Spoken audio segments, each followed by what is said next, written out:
enough of the other politics, and I'm going to talk about an entirely different type of politics: home theatre, cinema politics.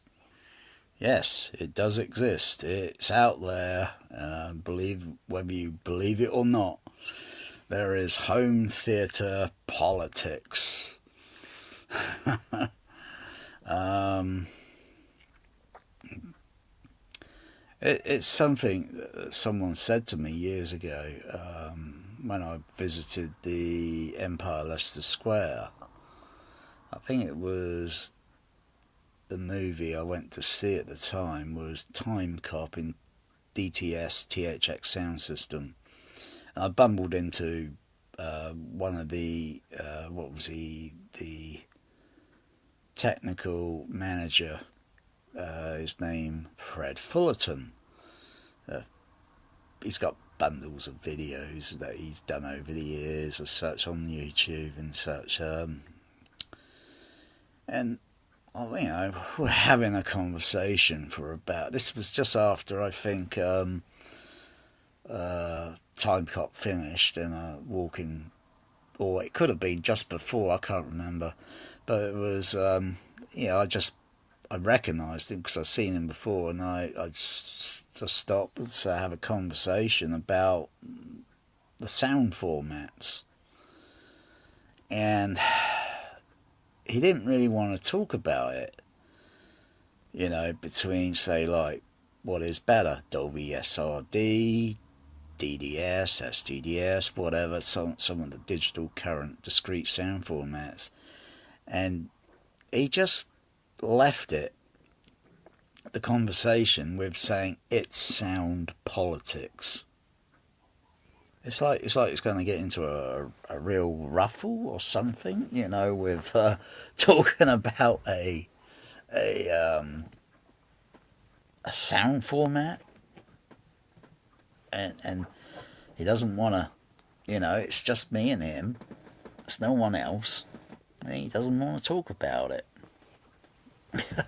That's weird, but it's interesting.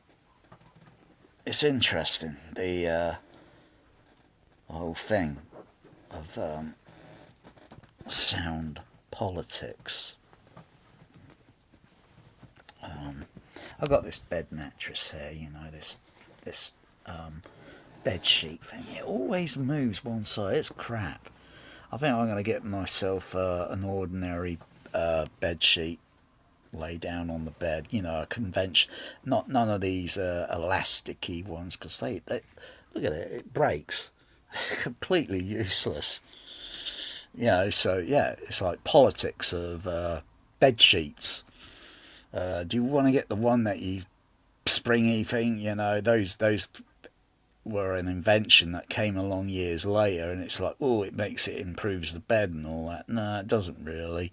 I mean, I'll just get a large, slightly bed sheet and just put that over the freaking bed. Not to mention I've got to put a slightly thicker, extra absorbent mattress, so I don't have these springs giving me like bloody acupuncture. There again, it's sort of bed mattress politics.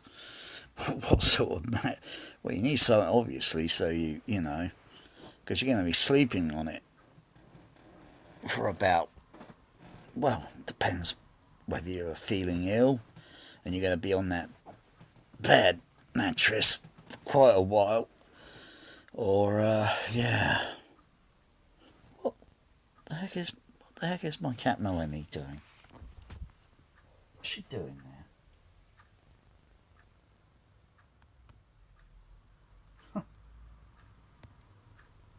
She's doing something strange up there.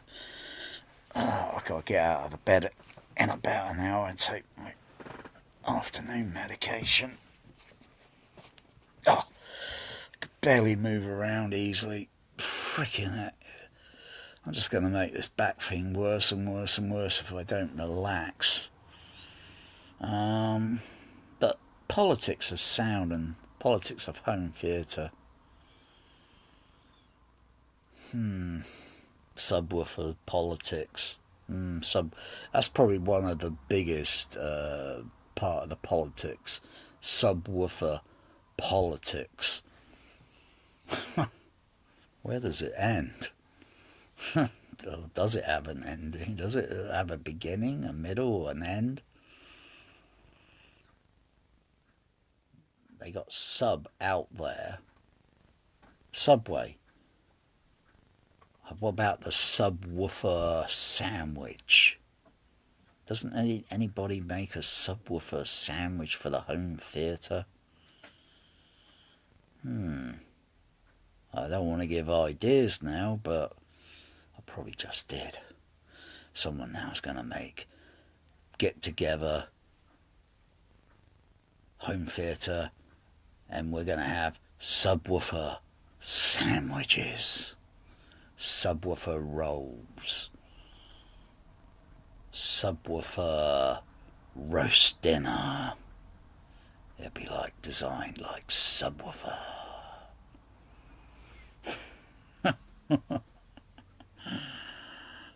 The subwoofer burger. Dear oh dear, the subwoofer KFC. What about the drink? Well, you got to have a beverage with that subwoofer meal. The sub ice Coca-Cola.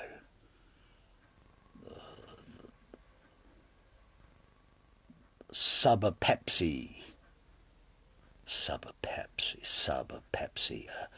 A new sub for a new sub generation.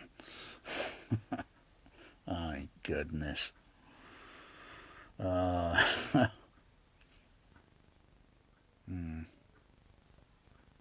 don't know, I kind of like that. Sub Pepsi.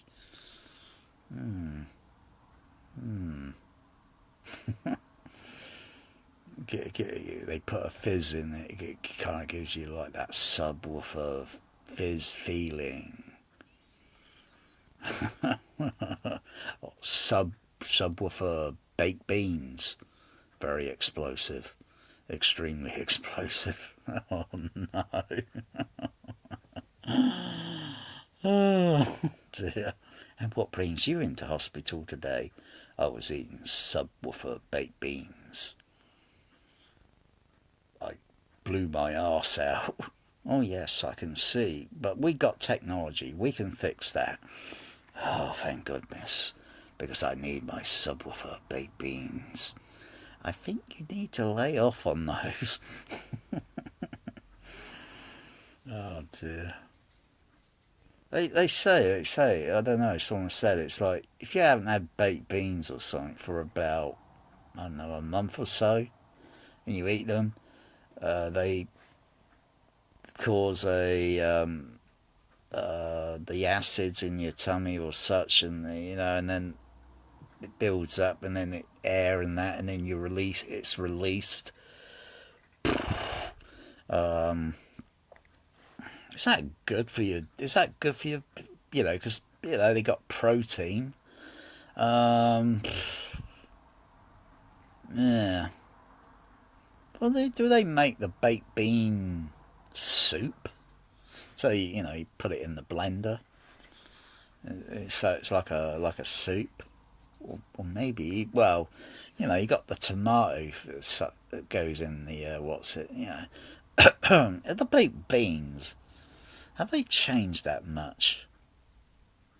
It tastes, say, as far as I can remember, like the 1980s, like the 1970s. Have they changed the ingredients since that time? Because everything with food things and such goes through several decades, and then they say, okay, you got to change this. So they got to change the ingredient because they got new, I don't know, change in the, oh fuck, oh, when I cough, oh, it sends because you cough in your whole body, and it Oh, it hits that bloody muscle in my back. Motherfucker. When was the last time I had a cough? And it was in a different, I think it was my shoulder, my left shoulder up in the up, and that's weird. It's not ached. Had any aching in my shoulder now for, I can't think how many years now. Certainly not last year or the year before that. That's 2 years going back. 3, 4, maybe 5, maybe 6 years. Maybe 6 years. Because every time I coughed or such, I got this sharp aching pain up in the upper shoulder. And I had to put my hand there, press down, and then cough. So it kind of absorbs the energy.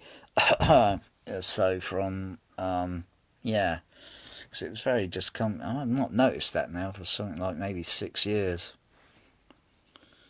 Yeah. Oh yeah. And it's like baked beans and subwoofers. Do they?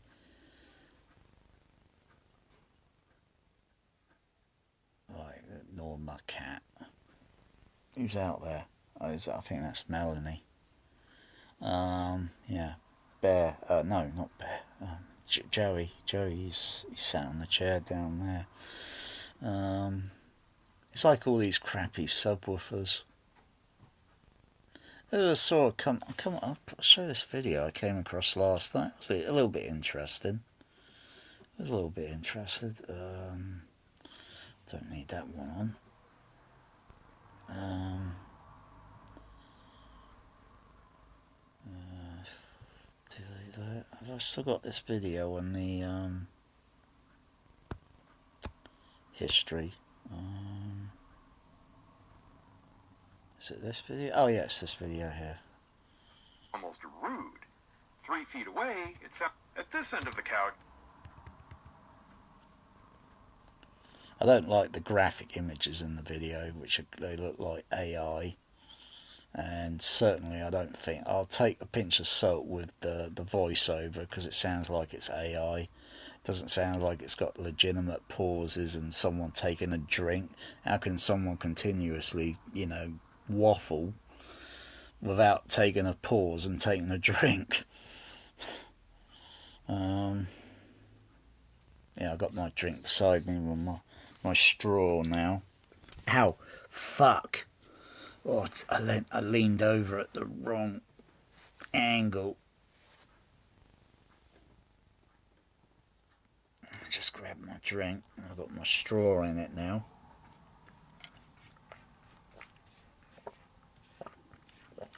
That's a lot easier than trying to drink it like that and then you just pour it all over yourself. And you get wet with orange juice.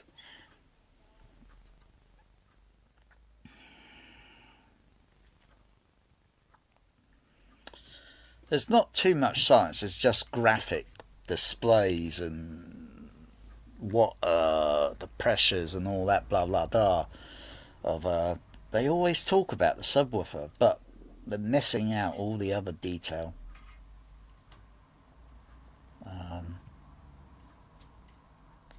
Don't forget surround speakers for surrounds, your LCR.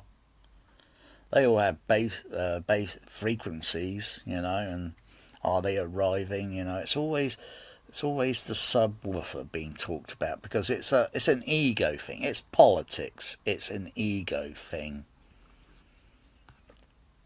And the one thing in this video that shows a flaw, because you got this cabinet in the middle of between the speakers and the stupid tower speakers. They are stupid. At this end of the couch, the bass is almost rude. 3 feet away, swap with them. So you see a wide picture here with the stupid speakers. That's not how cinema speakers are set up. They are positioned off the floor. So thus freely you can move the subwoofers below it. So the subwoofer in this room is limited to where you can position it.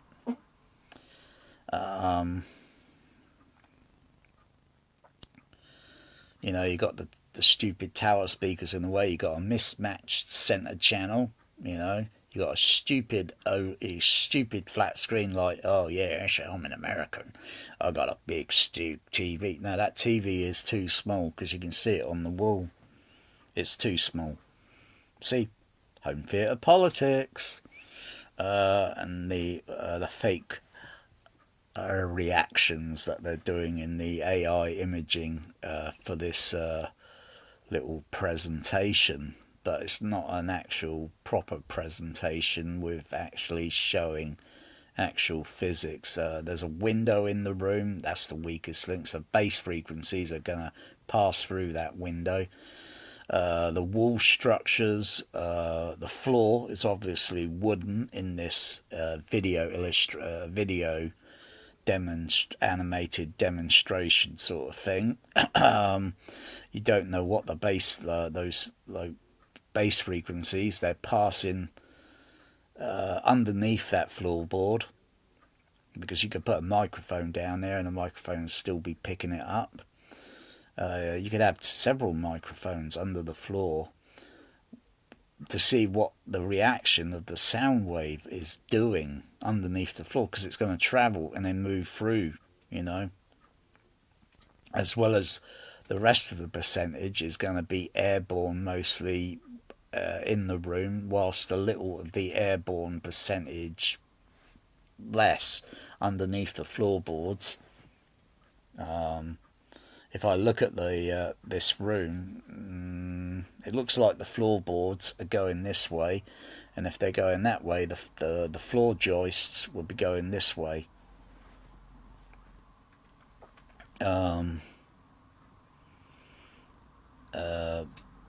The seating, well, has that been fully checked in the evaluation of this animated video? That looks like Walt Disney done it.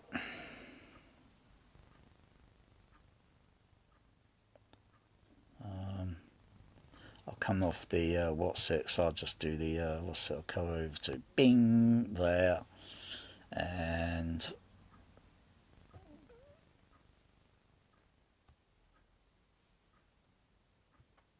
yeah, and just run it and then pause it. Same track, same volume, same subwoofer. The only thing that moved was the listener. This happens in living rooms, studios, and home theaters every day. It was the listener. This happens in living rooms, studios, and home theaters every day. It often gets blamed. This happens in living rooms, studios, and home theaters. And there you go again. Another crappy home theatre. That's not a home theatre. That's crap. Speakers in front of a projection screen. Looking, you know, and that projection screen image on the wall, a typical American home theatre, crappy home theatre. This is home theatre politics. Look at the size. It's too small.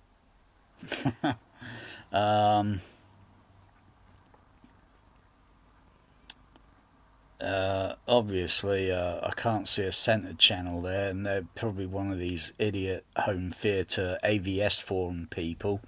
Yeah, because they're all idiots on the AVS forum. And they put a centered channel behind an acoustically transparent screen, but they don't put the left and right speaker behind it, and they don't know how to do that. They got these stupid towers, and those tower speakers don't belong on the floor. Those tower speakers are crap. They use, in cinema installations, they use HF horns, and the HF horn on the left and the right are angled and towed. The tilt angle downward for the left and right is the same tilt angle for the center channel. They're tilted down at the same angle, except for the left and right are slightly towed in, so they're got a slight angle to go across the horizontal. so that they can beam the sound, because the HF horns are designed so by computer, and then looking at the computering of the possible projectile output of the spread of the sound of and frequency range as well, is to get to much of the seating in the auditorium. So that's a crap home theatre there. And you got, again, look at all those crappy acoustical panels on the wall. That's not how it's done. The whole wall is absorbed, so you don't leave a spot. You don't have a panel here and then leave a gap, and then a panel, and then you got a gap again. You're gonna have a weird, and the ceiling is not treated. You're gonna have this honky sound. It looks like it's got carpet on the floor in this AI snapshot, because that doesn't look like a legitimate home theatre. And plus, the image on the screen is not legit. It looks like it's cut and paste, because usually if you got the house lights up, it's going to wash the image out a little bit. You got to turn the house lights down, because they're going to reflect onto the screen. They're going to put light level onto the screen, other than the light level from the projector. Yeah, it washes the image out. So I think that's all bullshit. Fucking hell, over the years, home theatre bullshit. Just bloody ego. Anyway, every day. It often gets blamed on the equipment, but very often the real culprit is the room. Once you can see what on the equipment, but very often the real culprit is the room. One often gets blamed on the equipment, but very often I would say that's a big negatory. Well, especially with that window on the, this is not a legit, this can't be a legit, it's got to be an AI generated, because yeah, this is why AI needs to be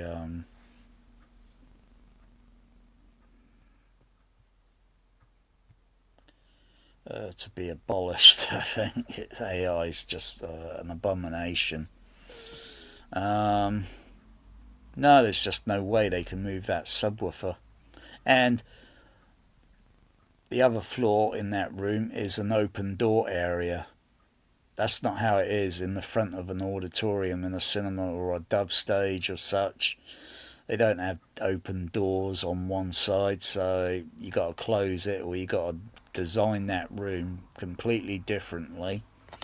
You got to block up the window so it looks like it's all part of the rest of the wall structure.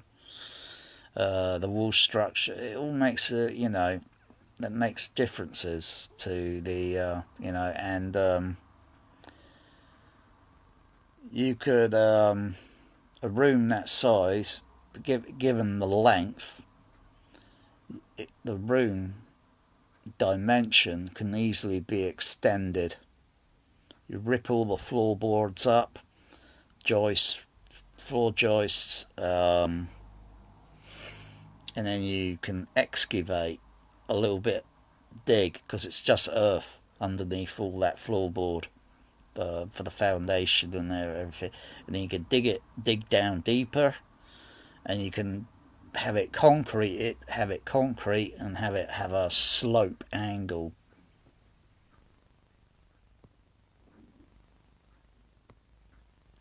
You can then have a slope angle where it's going to be higher at the front, and then the slope, as it goes back towards the back of the room, it gets narrower. Thus, it shouldn't have bass boom. It should change the propagation of the sound wave. But also, if you're going to go that route, you might as well just have the whole thing built in the back garden. And it's cheap. You don't have to be stupid. You've got to work out what the cost of the building materials will cost, labour, You got to work it all out, what it would cost. Once it's all done, I think you could just plod along slowly and build the rest of it without, because the most difficult part has already been done. And then you can then, plod along. But yeah, if you have it slope and it gets narrower at the back, it shouldn't boom, because I don't hear that. I don't hear when you go to a cinema. I don't hear the bass booming. It's got a poof, I would say an impact. But don't forget that's illusion. It's only fake. It's not like It's not like if you go in a cinema and you open an exit door and then slam it real hard. Is it going to be like no, because it's going to be the angle, the exit door might be over to this side in the auditorium, or it might be in front. Is it going to do the same sound as, say, a sound effect on a subwoofer in a movie? I don't think so, because they're going to add a little extra reverberation onto the sound effect artificially to give it like this, like wow, but I don't notice booming in the auditorium. Never had. So that's the reason why you got to have the floor angled, the solid floor. So the sound waves, and like they say in the video, the wavelengths and the room are larger than the room itself. Look, most like large cinema auditoriums could handle a 20 hertz or such. Homes, not really. But it's an ego thing, the subwoofer, it's politics. It's like, well, it's just a speaker, for crying out loud. It's a box. You look at all these home theatres subwoofer boxes there. They can't be real subwoofers. They're too small.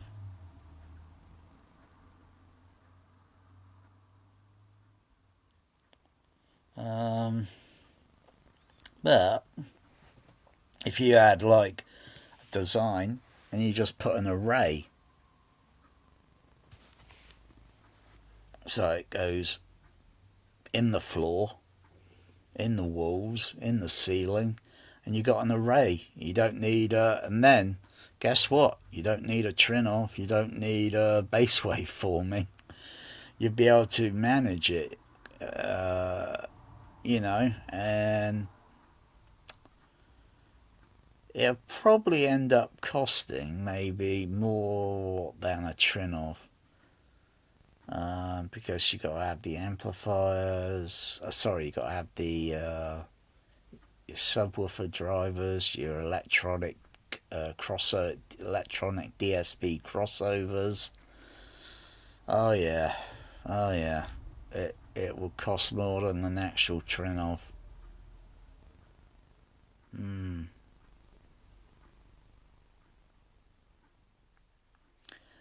You don't have to design it like the way they say with a Trinnov, because what about the way the bass frequency, like I say, is travelling up and down through the room, going underneath the floorboard, coming back upward, though it may not literally go up airborne into the room. So the waves are propagating around very complex.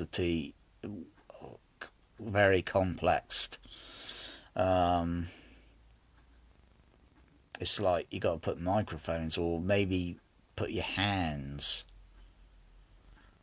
around the sofa, because it's a wooden frame with upholstery, and put your hands around. So play that sine wave and then sit and then feel around it, see if you can feel the frequency exciting, or which low frequencies exactly excite it, and then put random frequencies. So you generate a few other low frequencies all at the same time, and still feeling around to see what you can feel, as well as maybe putting your hands on the wooden floor to see what you can feel, because those sound waves are going to come up.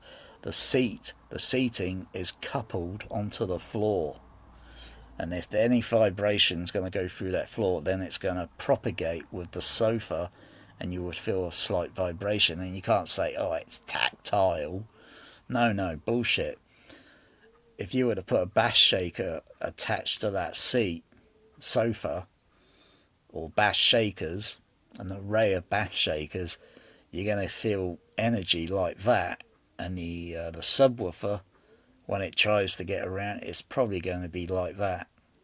A lot of the energy is being thrown out the window.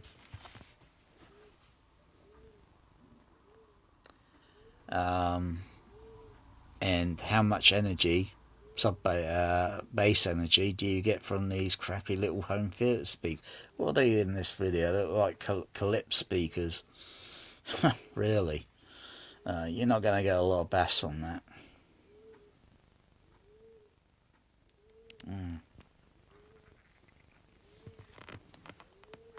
Otherwise, it's like setting up a home theatre very quick, and then you put a disc in and think, okay, that's great, blah, blah, blah, blah, blah.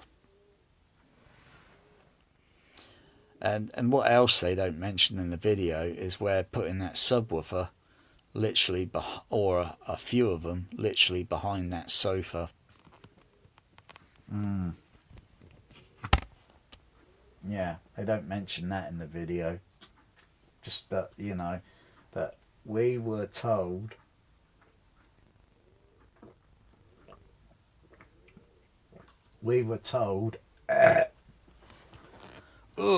decades ago that you could put a subwoofer anywhere in the room, it doesn't matter. But apparently that was false information, and it goes many years forward, and then you realise that you need more. You got to buy another one and another, just a sort of simple airborne. But how much actual, because that, when you put your hand on that subwoofer, your hands moving back like this with the energy, and when the frequency goes up a little bit higher, it has less movement, but you still feel a frequency. And then you take your fingers off that driver, then you don't notice it, then you put it back on. But if you kept your fingers on a subwoofer driver, put a generator 50, 40 hertz sine wave, you keep your hand there for about 10 minutes, then you take your hand off after that, and then you put earplugs in as well, because you're going to need that, because maybe depends on what SBL level you're generating, but either way, you keep your fingers there for 10 minutes, and then you stop, and you're going to move your fingers like that, and they're going to feel very strange. Then you do this hand, and that feels normal, and this one, it feels abnormal, because the energy is created an artifact. If you kept it there for 8 hours and kept doing that for, say, 5 years or so, you would have extreme difficulty moving your fingers and holding on. You wouldn't have, because they will feel very out of place with the rest of your body function. They call it white finger, I think. They call it white finger. It's what miners get when they do drilling, long hours in mines. And they do that for 20, 30 years. And after which, they as it's going through the years, they start noticing that they're having issues, because it's causing minor self-harm to your body. I'm not sure if they change regulations on that now or such that, so there are other ways to do it where you don't have to get this, as well as damage to your hearing and maybe your lungs, just so they can get profit on their stock market share. And other people have got to suffer. And what do you get out of it? Very little. And what else does it do? This is other politics now. Environmental politics.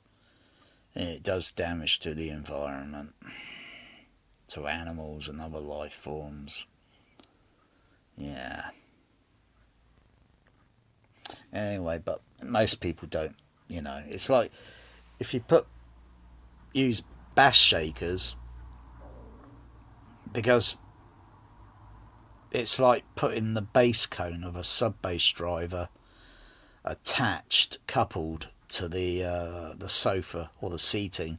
If you had that sort of subwoofer piston sort of voice coil, so it can attach to the in a different manner other than the other manner, which is modifying a simple bass driver, and you put a hole, you put a rod, metal thread screw through the middle and a few other things, and then you attach it to the sofa.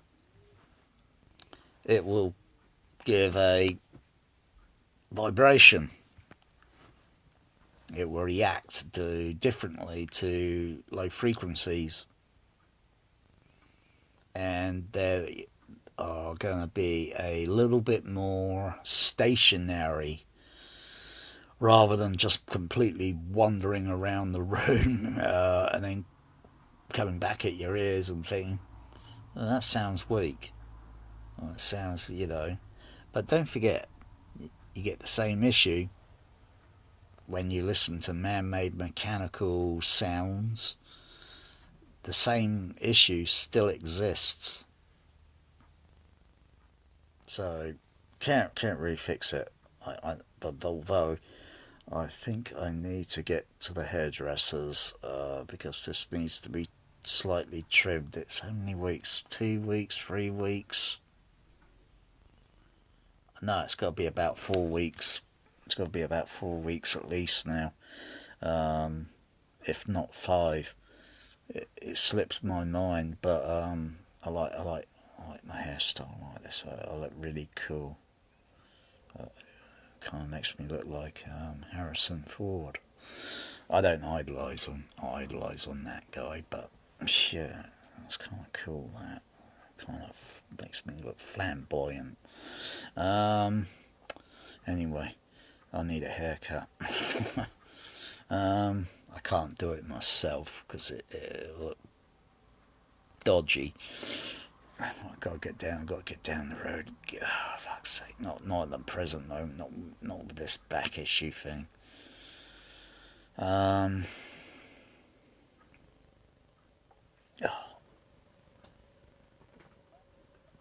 I need a straw that's extended.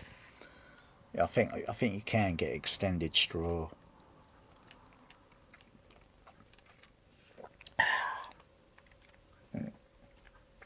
So I could have my cup down there, and I have an extended straw, don't I? So, yeah, I think I'll look for one. They might have them on Amazon. I'll get an extended straw.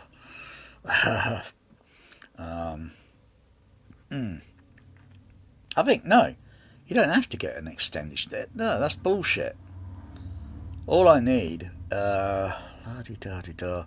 it's the same sort of tube that they use for aquariums, fish tanks. It's the same principle, isn't it? It's just a long tube. I think you can get it at certain lengths and have it cut, And all I have to do is pop that in the drink, and then the tube's up here, or it could be over here, and then suck, and then the fluid comes through the tube.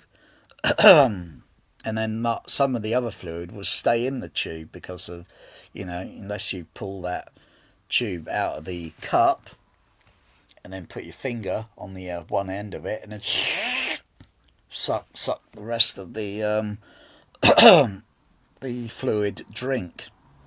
Yeah, I'll just get one of those. Although I'll probably look, because they probably have them in different colours. Yeah. yeah, that's what I'll get. Problem solved. I can't glue the other straws together with these. No, hang on. Let me think.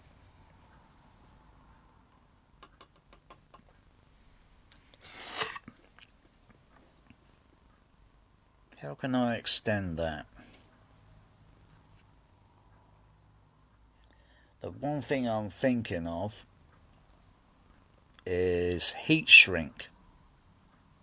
So I could extend a few more of these straws together, put heat shrink over it, and though the heat gun is also going to slightly affect this plastic material as well, but I could try that.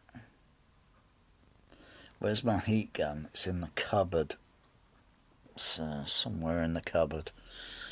Yeah, I can extend the straw, and then test it to see if it's leaking. You know what I mean? If it's got a leak, then that's easy to solve. To put a little silicone around it, because I probably won't get the join on the straws won't line up unless, of course, I put something around it and crimp it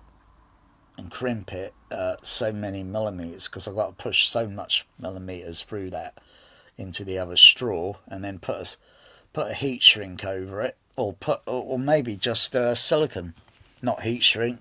I could just put some silicone around it, and that would seal any possibility of the fluid going back through and leaking. Yeah, I could make an extended straw that way. Yeah, but I'll see if they got one already pre-made, and but yeah, that's not a bad idea. I think there might be videos showing how to extend a straw. If you got, yeah. But yeah, it's just like a regular fish tank tube, innit, for crying out loud. The more ideas change, the more ideas stay and remain the same. Yeah, but good thinking there, Batman. Yeah.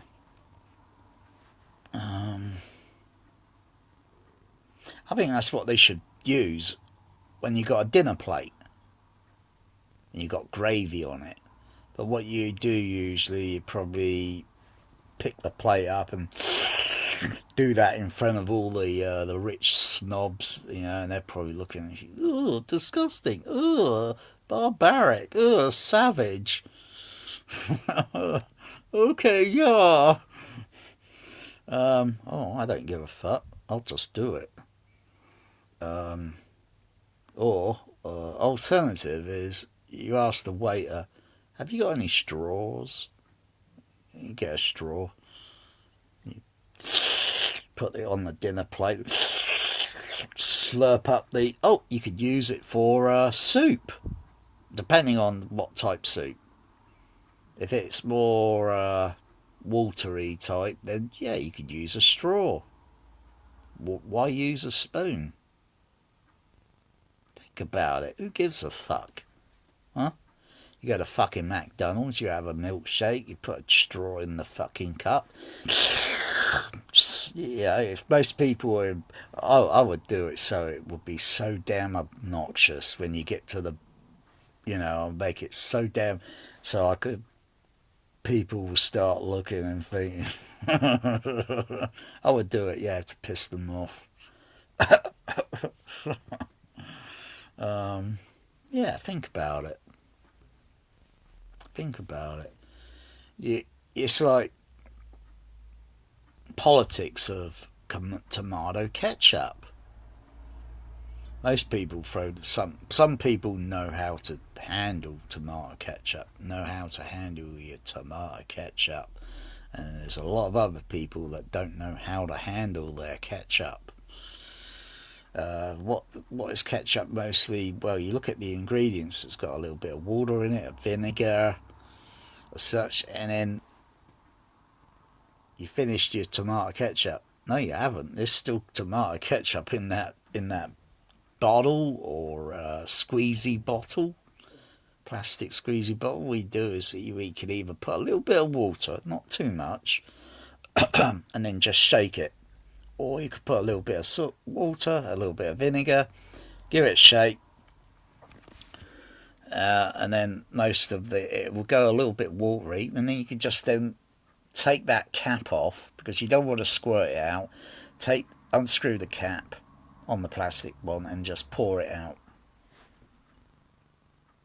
There you go. I mean, you clear all your tomato ketchup out of that plastic bottle or out of the bowl just with a little bit of water and vinegar.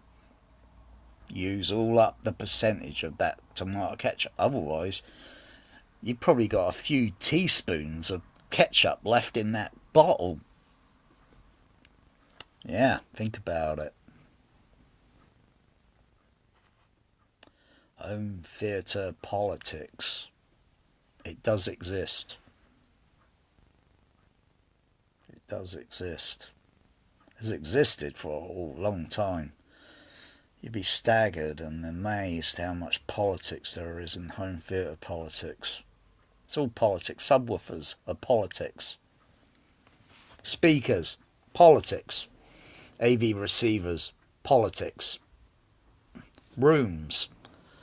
Oh yeah, politics. If all these elite rich people, blah blah blah, and you look at all these bullshit home theatres, and you can see what garden these rich snob people have, and they don't want a home theatre. They've read about it, blah blah. They think they want it. They just they don't even know how to run their home theatre. Bloody hell.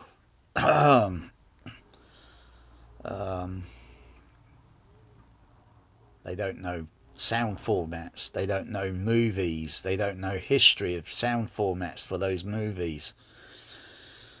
Completely clueless.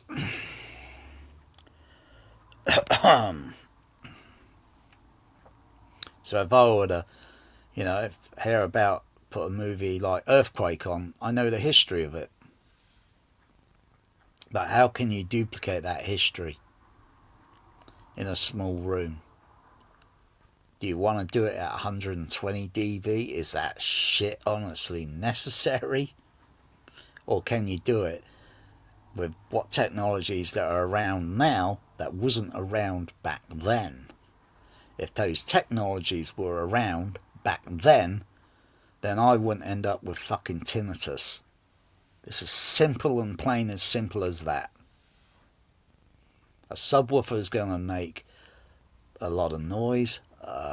The regular speakers are going to make a lot of regular noise. Is that necessary on the sound mix? Have they got the psychoacoustics correct? Or are they just going for ego and making it unnecessarily loud?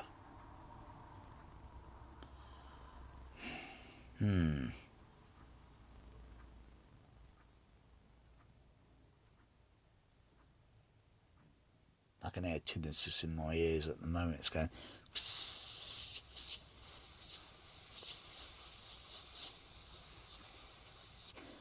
I kind of do that. You know.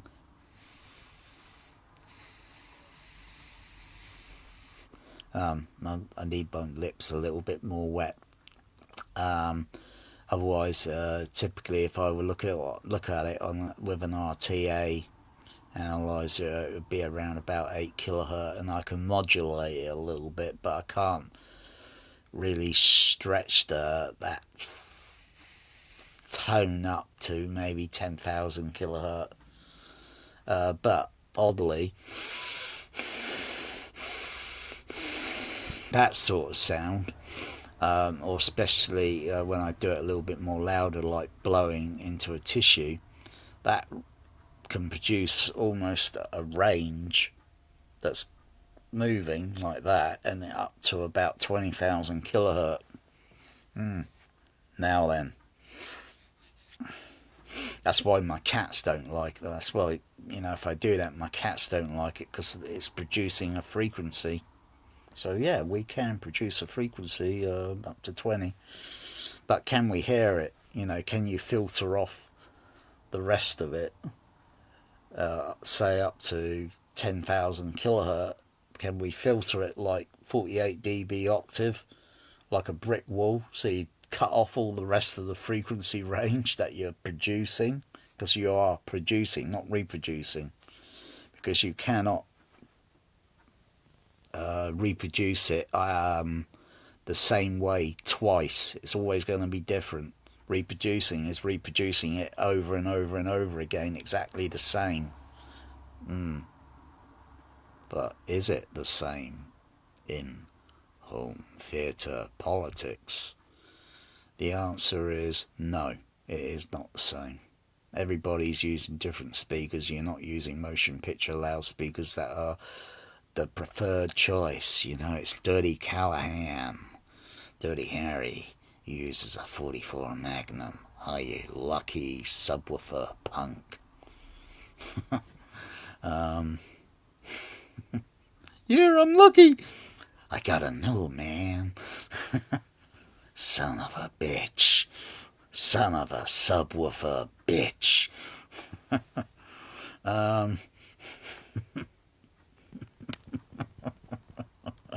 I'm having a hoot here.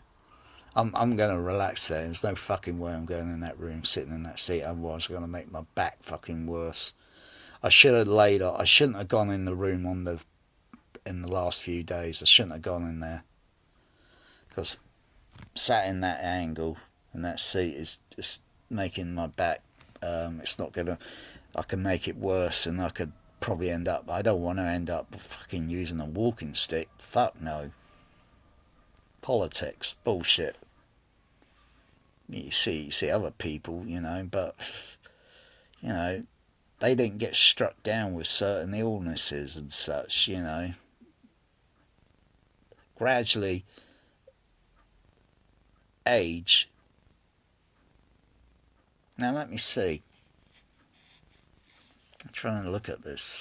I'm going to just drift away from the home theatre politics for a moment. Because every time I think, my mind is, it's like you go on Youth Man's channel. He is completely fucking brainwashed with fucking home theatre. I doubt he very much picks up the Bible and reads it. And all that bullshit, because America is like a bloody church religious sort of bloody thing. And most other people don't believe in all that cockamamie BS.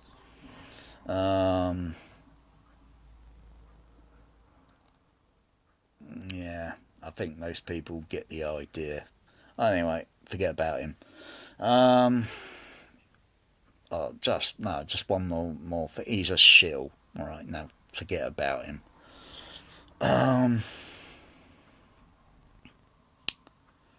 Where was I saying before that? Oh gosh, now I've got freaking, what do you call it? Short-term memory. I've got to go back. Have I got the live video here? Go back 2 minutes. Go back 2 minutes. Well, I might be able to go back 2 minutes. I think most people will share, you know, because America is like a bloody church religious sort. Gradually age. Now let me see. Trying to look at this. I'm going to just drift away from the home theatre politics for a moment. Right, alright, right now I remember what I was talking about. I backed up my video on the live video because here I'm looking at the stream, and when I move my hands it's in real time. If I look at the live video, there's going to, like, if I move my hand like that, I count 1, 2, 3, 4, 5, and then 6 seconds, and then I see. So I backed up my video. So I was talking about age and muscles and such. If I were to this is a difficult thing now. This is a very difficult because I don't drink, I don't smoke, I don't do illegal drugs.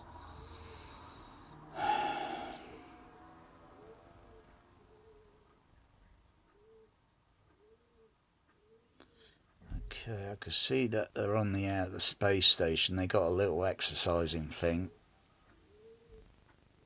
Because the zero gravity is going to affect your muscles, not your body fat. It's going to affect that. This is top layer, that's body fat. Underneath, you know, this is body fat, and this is your muscles underneath, and that's what controls your movement. Sends signals and such in your joint, in your bone, your skeleton. Well, that's just to, you know, if your spine were to get ruptured or such, then you're going to be paralysed, because it's a very fragile thing.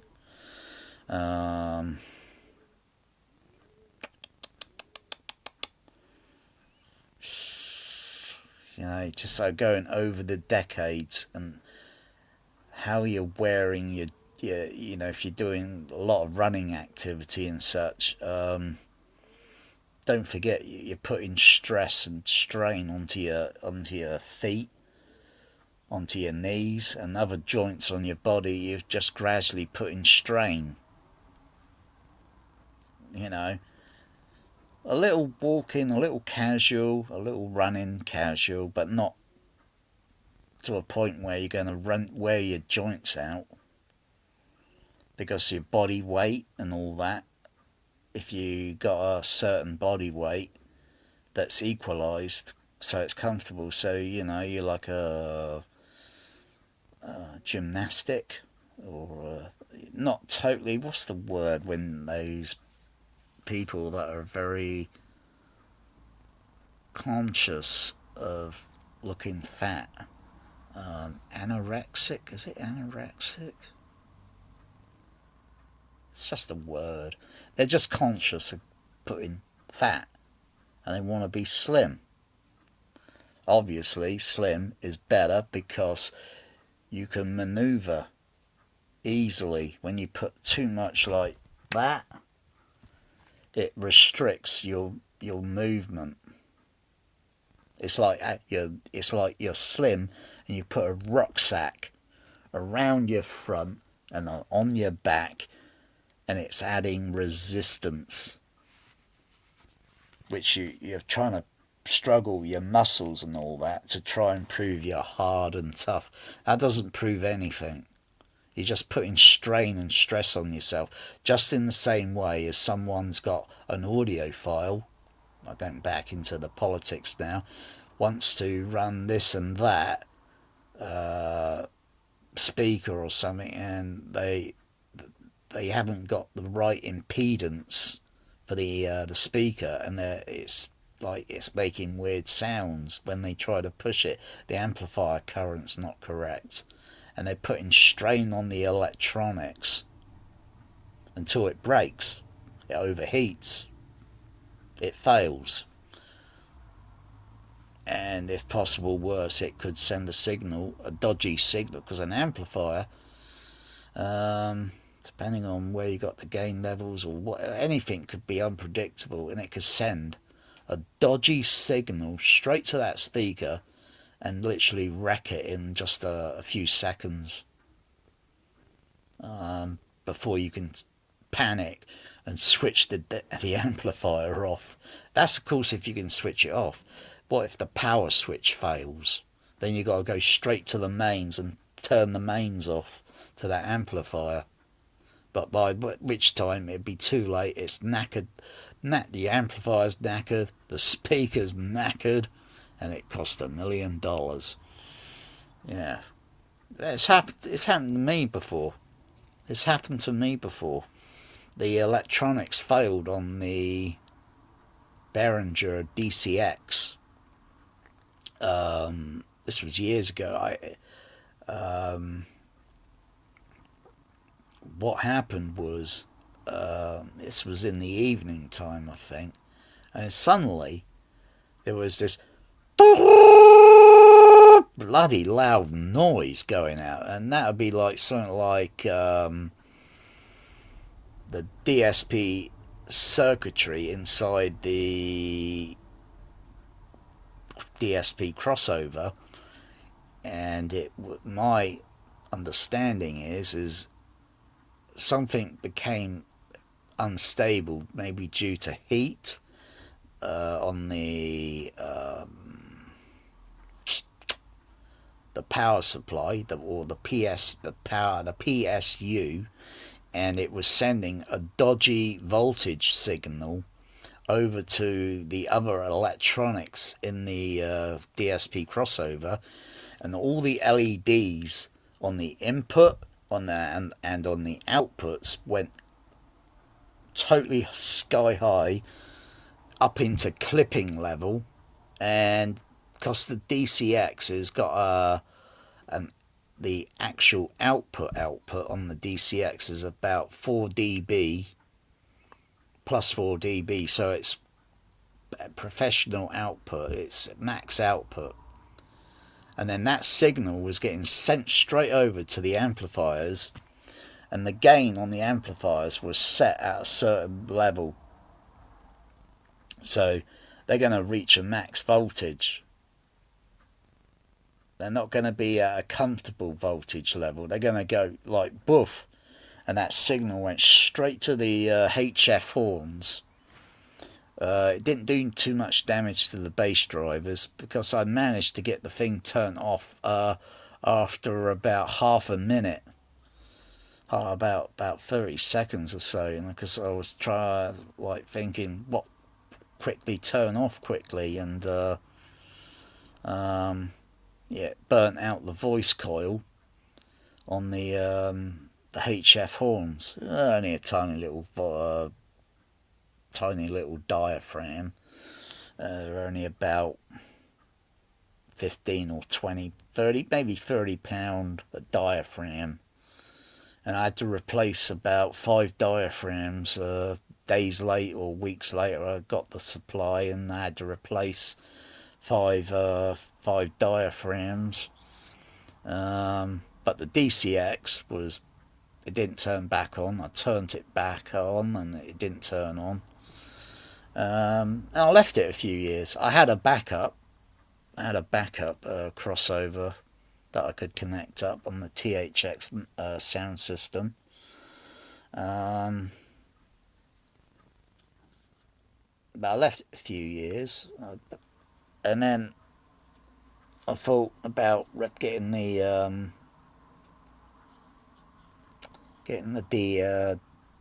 Behringer DCX repaired, and just looking around on the eBay for power supplies.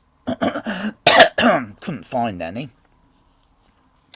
and I came across a website where someone was doing modifications to the DCXs, and he had changed all the power supplies, and he had bundles of spares. and we did a little talk, and he just sent me one. He sent me one for free because he ain't going to use them. He just had them like laying around because he changed the power supplies because they have slight notorious issue. Behringer, they say they are listening. They must be aware of it. So shouldn't they be modifying the PSUs so they don't have these other issues? Because then obviously in their design there's an issue. Unless of course they are doing the design intentionally on purpose. So that... did I say that right? Intentionally, purposely, intentionally, so that they can keep the market going for those. They're okay. They're pretty good DSP crossovers.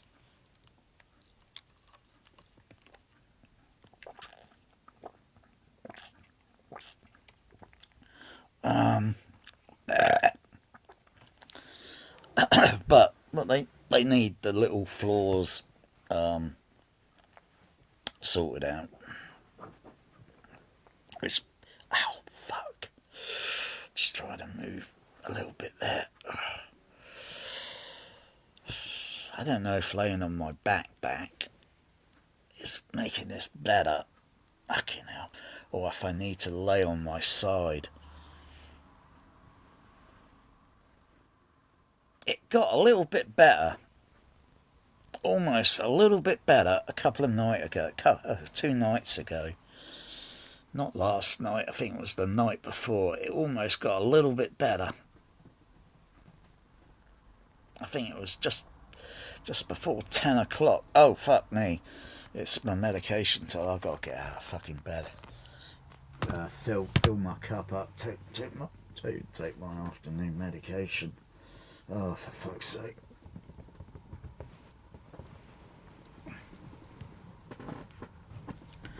Oh, that's not easy. Oh.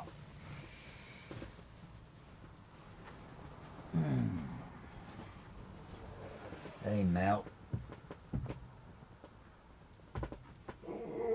Ow, ow, ow. Ouch. Now I've got to stand up.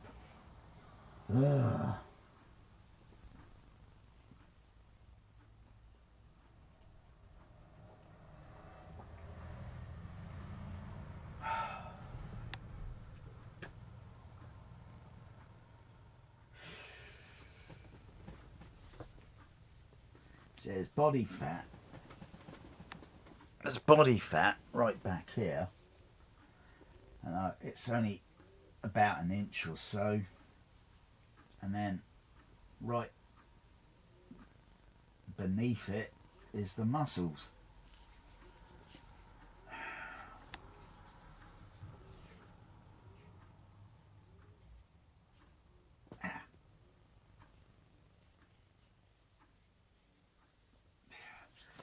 Can't do it. It's not really easy to massage myself. My cats are not going to do much. I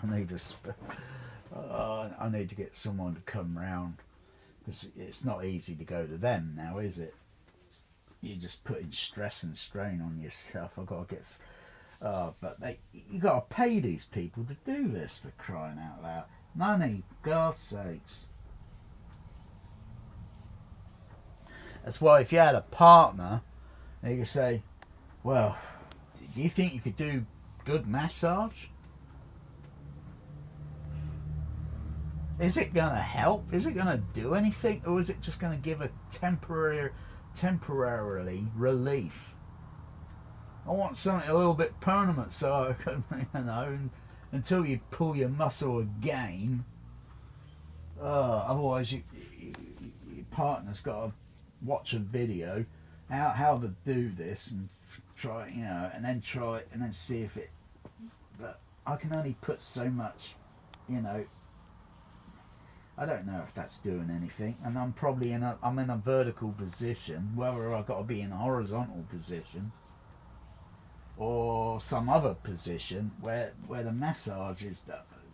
Because how the heck do you know where the muscle is kind of pulled and how to kind of click it back in? It's like if you got a dislocated finger or such, and the nurse at the hospital will click it back into position. It's going to hurt. You're going to get a little bit of bruising from it. So, are the muscles underneath body fat, are they in some way bruised? Oh dear. It just bugs me every time I've got to stand up.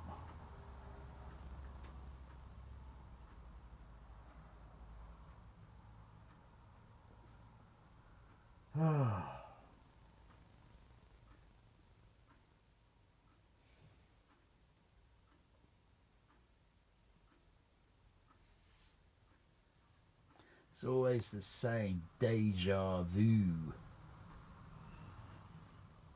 Ugh. Come on, I'm getting low on drink and I've got to take my medication.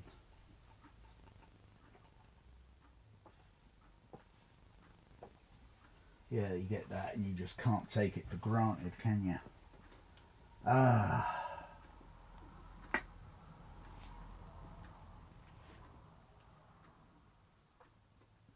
What does the painkiller do? Does it do something to the mind that says, but obviously the damage is still there. If the painkiller is just to relieve something, you're still doing, you know.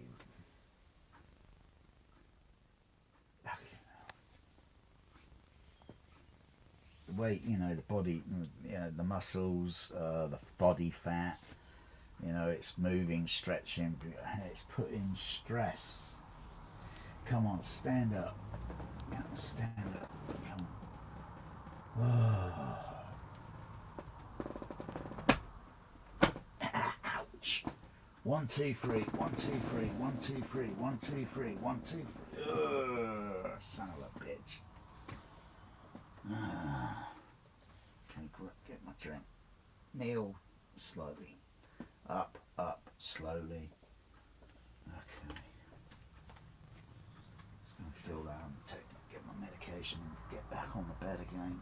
Oh, son of a bitch. Fucking hell. Oh. I've got to hold on to things round me in case I fall over. This is bullshit. This is bullshit. Fucking hell. Fucking hell. Oh. I feel like a deck of cards is going to fall over at any moment. Oh. This is bullshit.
aches on my back because the way your muscles are moving and the upper part of your back.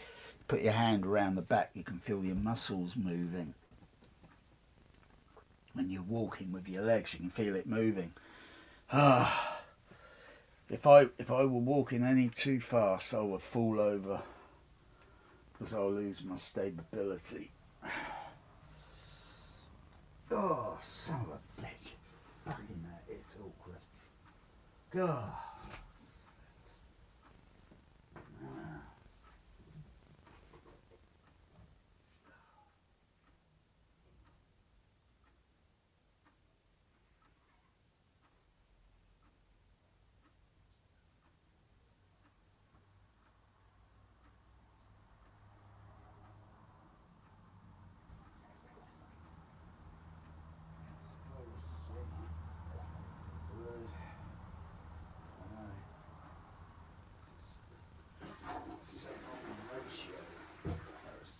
Ratios here. Oh, son of a bitch.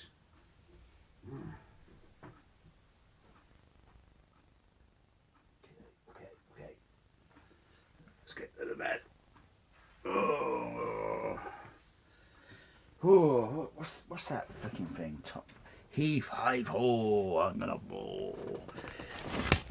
Oh, I can't. I'm gonna get a regular fucking bed sheet put down on this fucking thing. I can't stand these shitty fucking bed sheet fucking elastic fucking things. I can't stand them. They're fucking useless. Fucking depress me. They do. They fucking depress me. Oh, I'm in this position, but it's not too awkward. It's not too awkward. A little bit, depending on what angle I'm moving my body. Fucking son of a bitch. Oh. It's not too bad in this kind of position angle, because the way the muscle is, which angle, which oh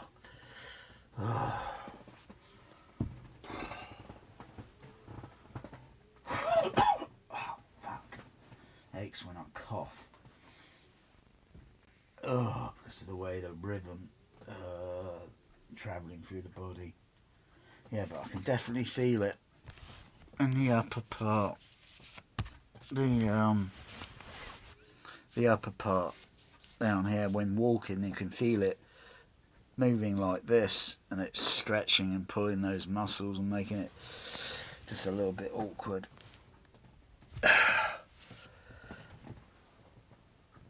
Oh, both of my cats are in the room. The other one was in the my little fella. Say hello to my little fella. He's down there. They're both on the chair and they're giving each other licks. Oh, that's lovely. Oh, that is lovely. Oh, see, I'm turning around at this angle and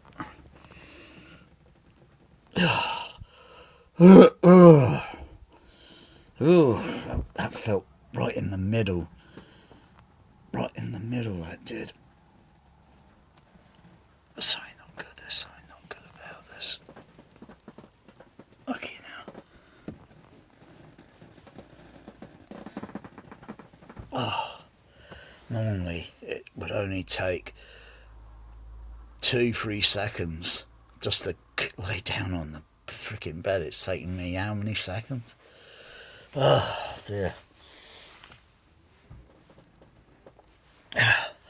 When I die, I want to be reincarnated and I want to come back as a cat.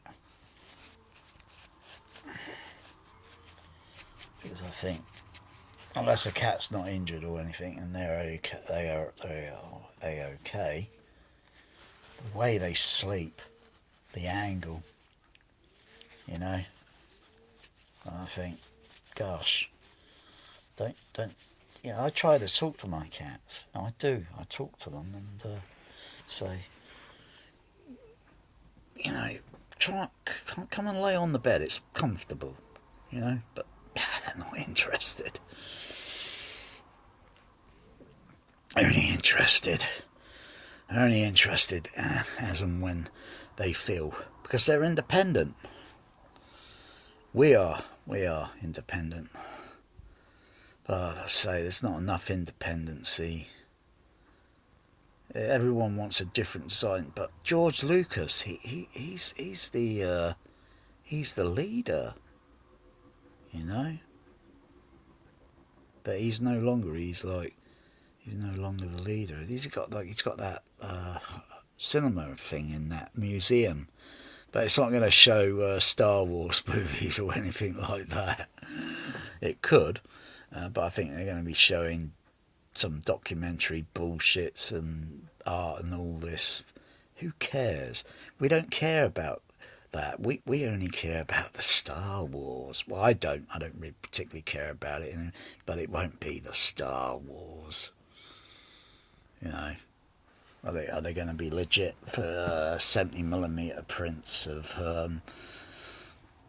77, 80 and 83? You know, none of that remix bullshit and digital projection crap.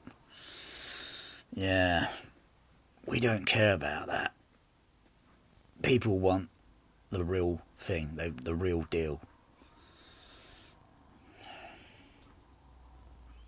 You know, when you get so much of the public saying, we want it, then they got to do it, they got to announce it, back by public demand. I used to read that shit in the Mad Papers years ago. You don't read that anymore. Yeah, it's like, do they want Supergirl back by public demand? I don't think so. Man of Steel back by no, I don't think they want him back by public demand. Superman the movie back by public demand for 70mm. Oh yes. But they got technologies to do it. They can literally do the exact same 70mm stripe, magnetic stripe, not digital, and just do it exactly how it was. But would it be improved? Because it wouldn't be on the actual theatre speakers used. It would be on modern day, so it would be THX sound system. Yeah. Because things would be slightly limited. They'd be okay back in the day, sort of thing, but a little bit limited. That's where the THX made a night and day difference. Mostly in the sound that you noticed in the auditoria. Not much, I don't think you can notice in the picture. Though fucking hell. You know, they say that the light level luminance is just a little bit brighter.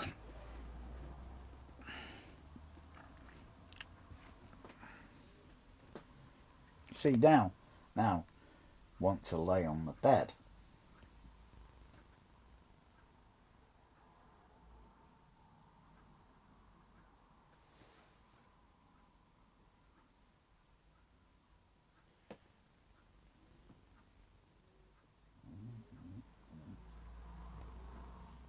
See, I give massage.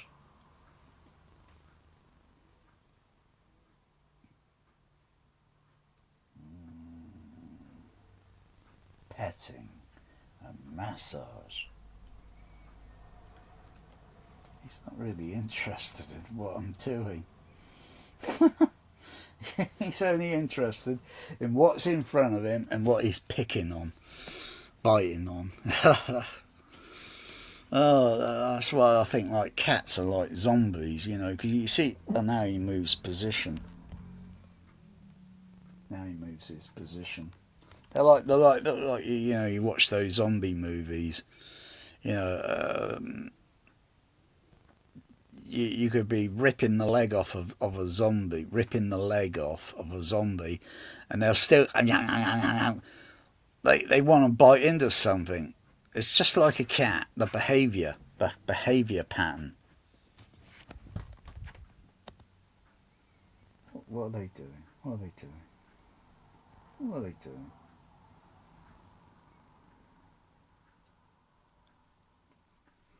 I think they're going to go into a running around probably in the next 10 minutes or so.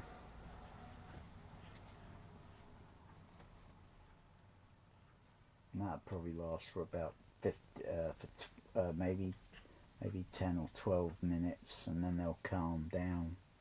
So they go through waves. They're on a clock, they're on a schedule, and they'll go running around for, chasing around each other like it's the cat Olympics. Yeah.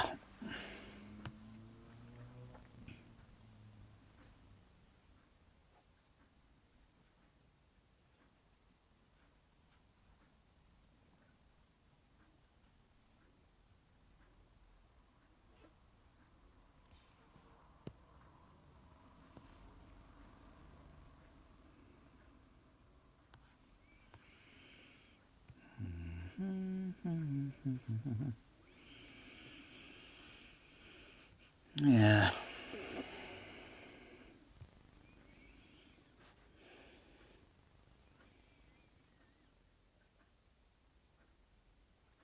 The other thing about the politics is got the same disc, the same movie. Be whether it might be region 1, region 2 DVD. So the differences in the region 1 is more or less international sound or frame rate speed, whereas the region 2 is a little bit different. It's not identical. Though the other disc formats that are identical, so be whether it's a UK release or a US release, they're both the same frame rate.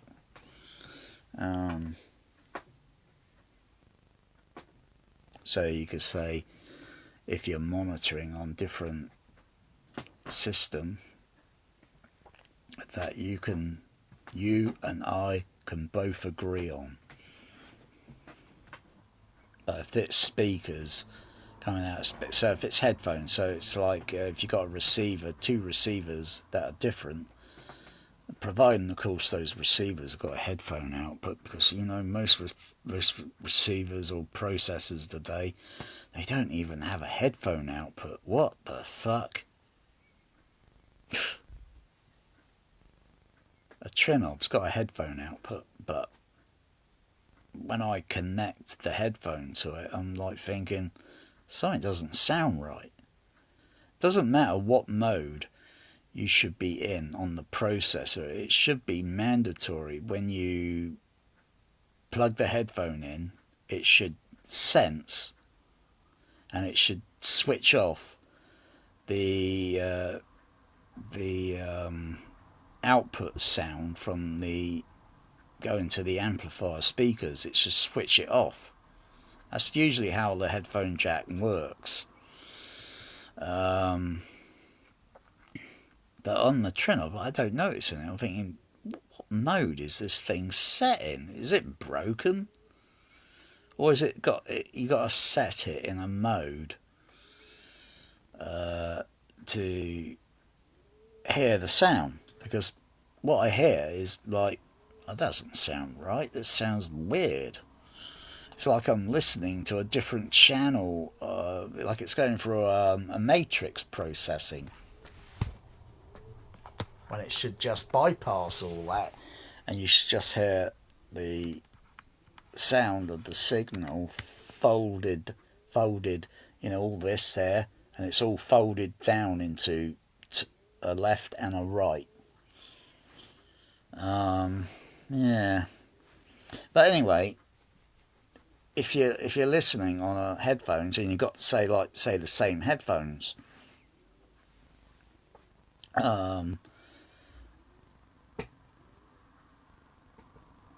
depending on the frequency response on those headphones, because headphone frequency response is kind of like all this. It's like a roller coaster.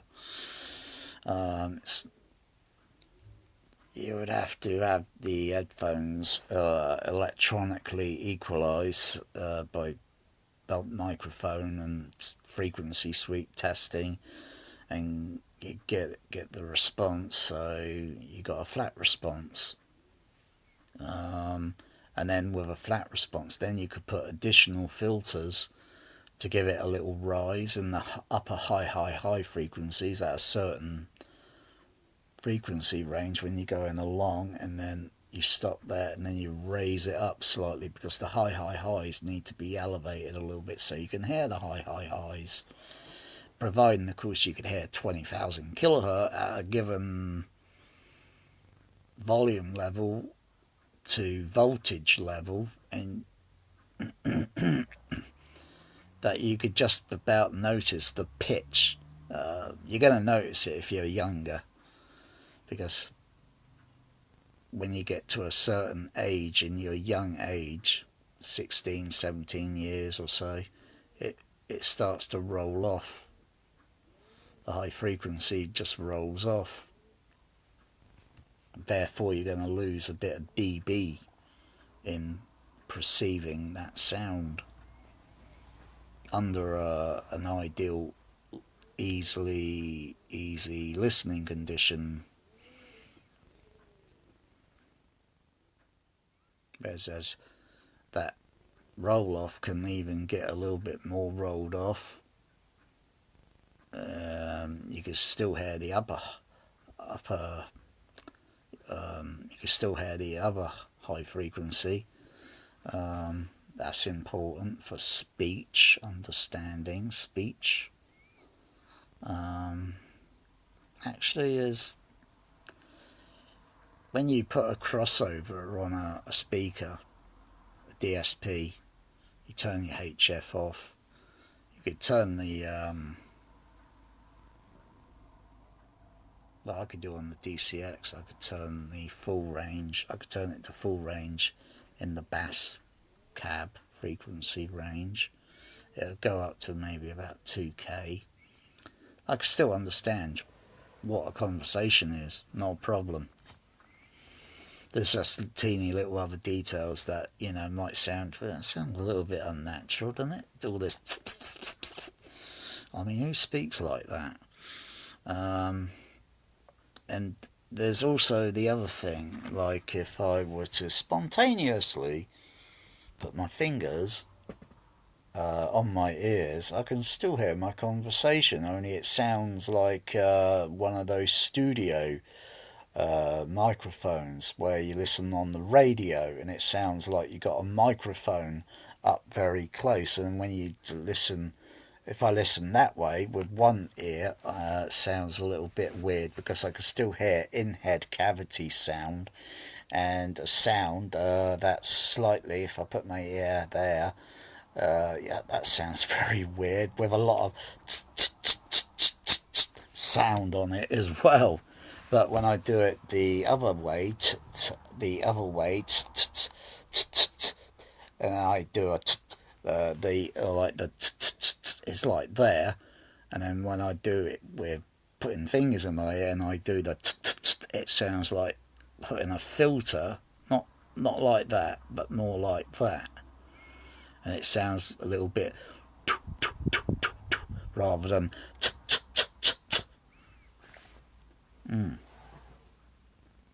You don't get this, anyway, I'm bringing up the Youth Man again, you don't get that sort of vocabulary of home theatre talk on his channel. He's rather boring, and the same goes with all these other home theatre people. They're rather boring, because all they want to talk and try and sell are subwoofers or AV receivers or crappy Atmos movie discs or crappy Kaleidoscope. That's all they're trying to sell. My goodness, why don't they go and work for Burger King? At least it's an honest job. Might be, well, yeah, but never know. Youth man, he might be religious. He might not like meat or beef. Does he like pork? Yeah, go and read your Bible. Yeah, there's a lot of home theatre people. Their vocabulary is always the same thing. I try to explore with curiosity. I'm like a cat. Meow. Try to explore it.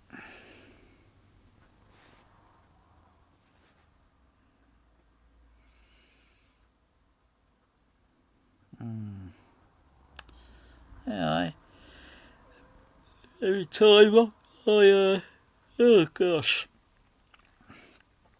Every time I need to have a drink again.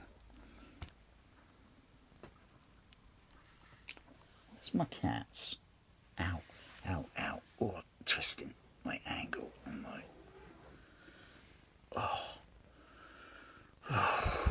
Yeah, settle my leg down, because moving my leg is moving the muscles slightly up a bit. Yeah, it's a very complicated sort of thing.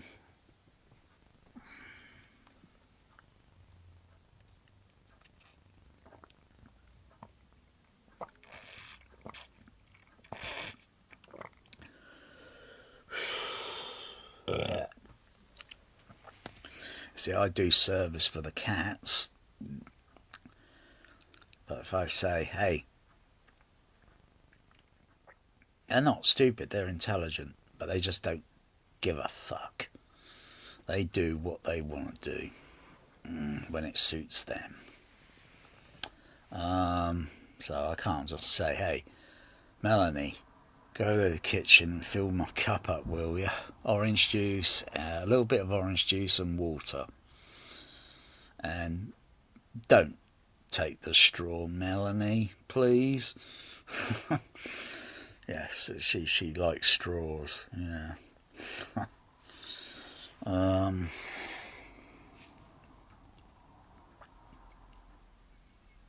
Yes, it's difficult. It's difficult. I need a...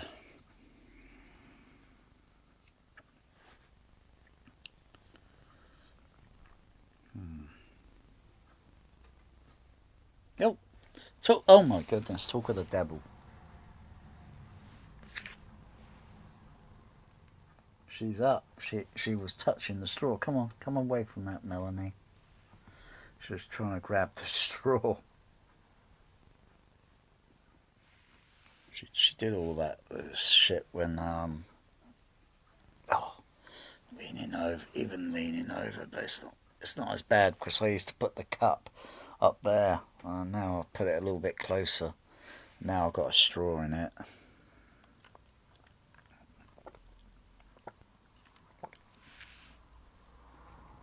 Uh-oh, but Melanie, no, she wants to play with the straw.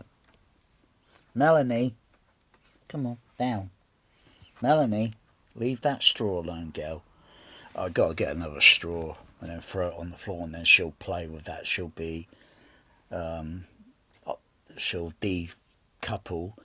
defocus herself away from the straw in the cup. Now she's looking for other tactics to get around, because she's got a mission for the straw.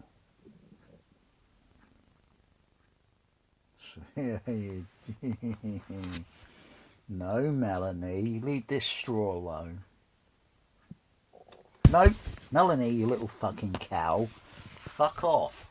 Come on, fuck off. Fuck off, Melanie. I don't need this shit, alright? Go and settle down on your chair. Fucking trying to grab the fucking straw. All I need next is Joey, and he will probably think, ooh, that looks interesting. And that's all I need, is two of them trying to grab the straw.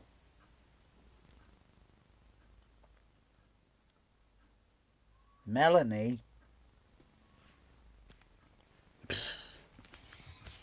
She's a naughty girl. You're a naughty girl, aren't you?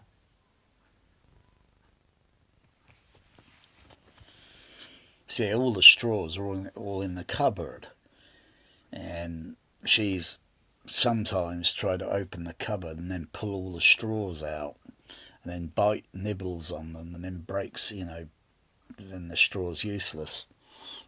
And she's... I don't know if it's the colour of the straws, or if it's the actual shape of the straw. Melanie, will you stop that?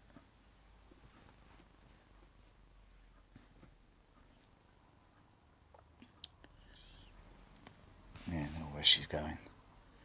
I think she's sort of going off and trying to make me think her mission was a fail. Oh no, she's still got that straw on her mind, and she'll come back and try for the straw again. Probably when I get some sleep, because I'm not going to do this long. I've got to get a nap. But I'll probably come again back for Ranting Home Theatre Part 2. Or Ranting Home Theatre... That's it. What's it called? No politics except for home theatre politics. Yeah.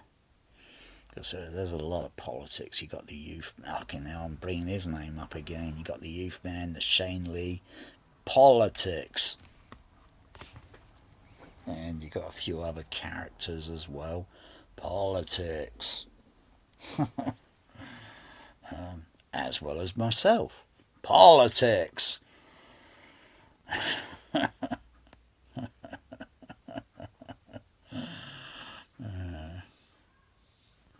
It is not. It is legit. It is legitimate. Politics. Home theatre politics.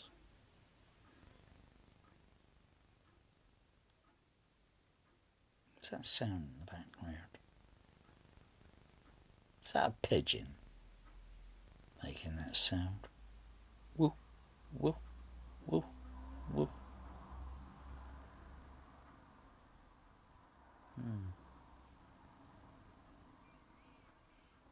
Yeah, it's a pigeon. Now I hear the whoo, whoo, whoo. They're great pigeons. They can hear infrasonic low frequencies. Yeah. Whether they react or participate to that sort of thing, I don't know.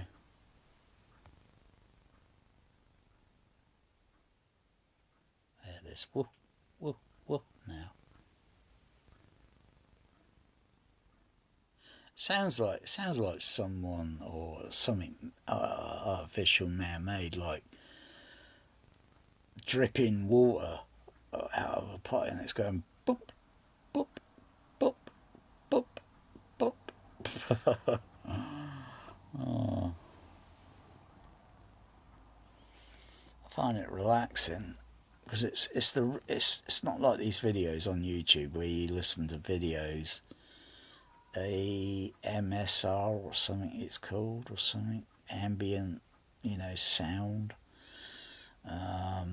But coming out of a laptop, sometimes it doesn't sound, I don't know, very good. It's like listening to the sound of rain. And you got cats watching the window and looking like all the raindrops coming down. Yeah, that's interesting.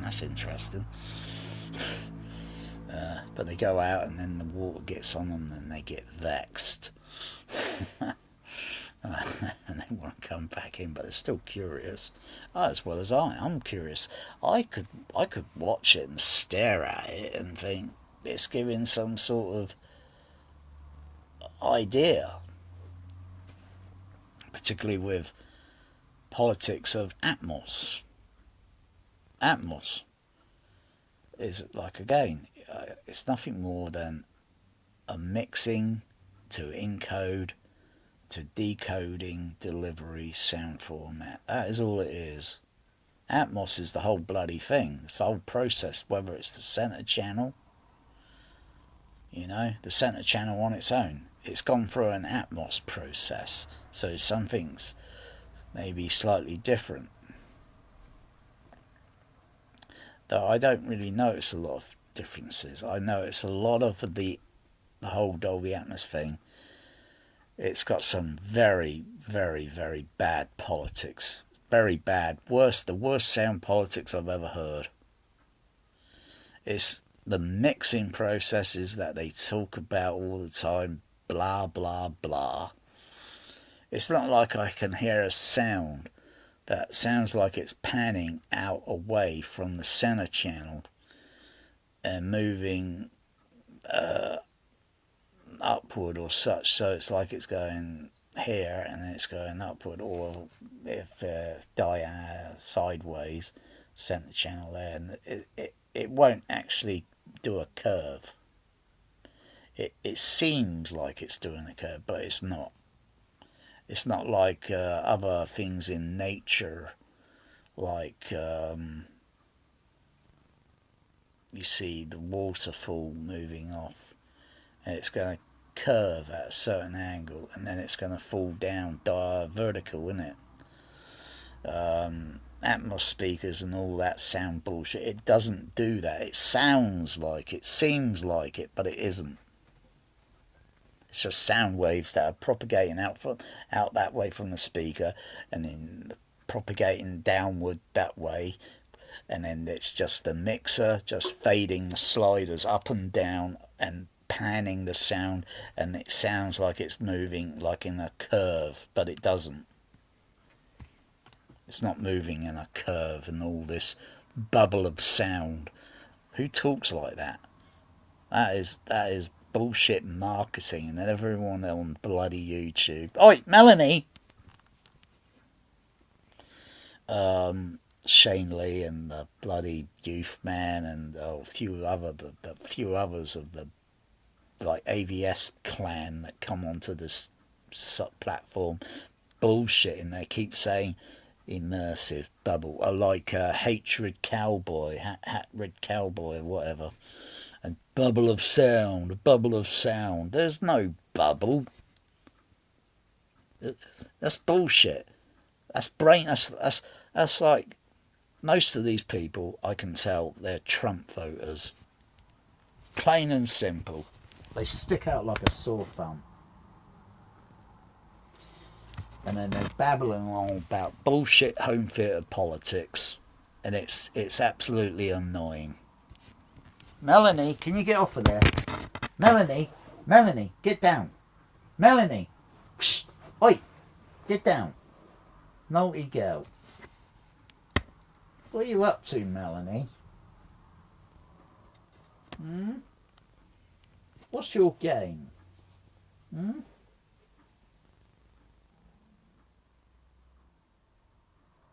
That's it. Come on, you're not.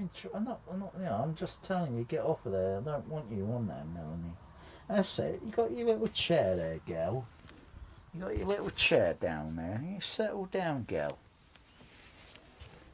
Oh dear. Yeah. Let's have a little gander. Let's have a gander.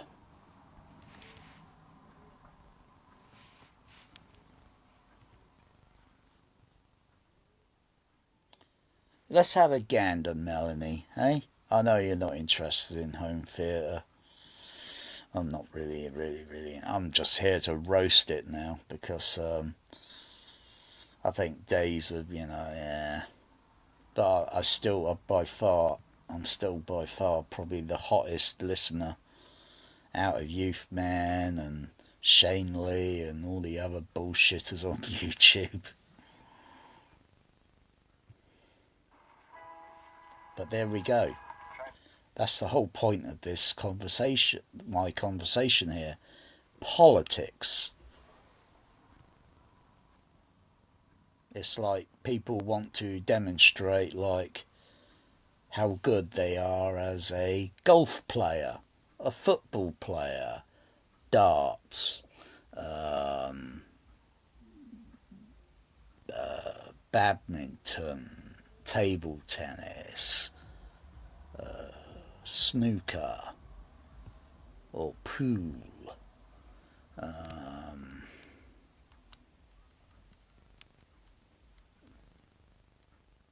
Cycling, running. No, I can't do much of that shit anymore. That really pisses me off. That really just pissed me off. Swimming. Yeah, I wouldn't be able to do swimming, not with my bloody back issue at the moment. Fuck's sake. I haven't swam in a controlled environment, swimming pool, for years, decades. I've been in the ocean. That was a few years ago. That was but that was rough, because that's not a controlled environment. Any wave could literally just take you off your feet. You got to go when you got to go out quite a bit, or you just see when it's pretty smooth. Yeah. But when it's a little bit, it's uncontrolled, and you think you're going to have resistance and all that, and what's the point of having resistance? You're only going in there to show or be seen by others, but everyone's wearing swimming trunks, and you look at females and guys, and you like, is it a place to get a girlfriend? Is it a place to get a guy? You know what I mean? Hey, ducky.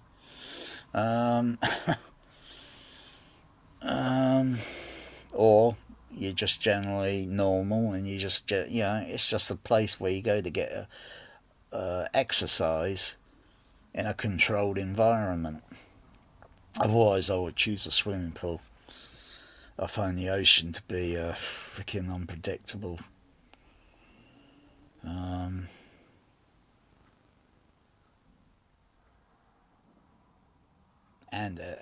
there's also the other thing, lifeguards. If you go too far out, there's a delay in time to get to you. In a swimming pool, there are always lifeguards around, isn't there? They're always watching, so swimming pool's more ideal. As well as you could do other things, particularly myself, because I'm not like Youth Man. Youth Man, he's dead boring. Shane Lee, boring. Absolute dead boring. It's like watching any pair of those characters is like watching catatonic zombies.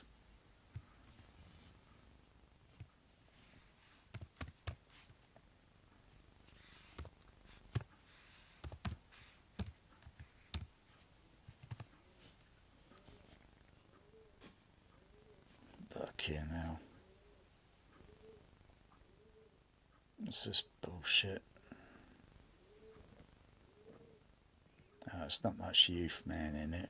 It's more like Youth Man videoing two guys bullshitting over speakers like these. What are these crappy, BMW speakers?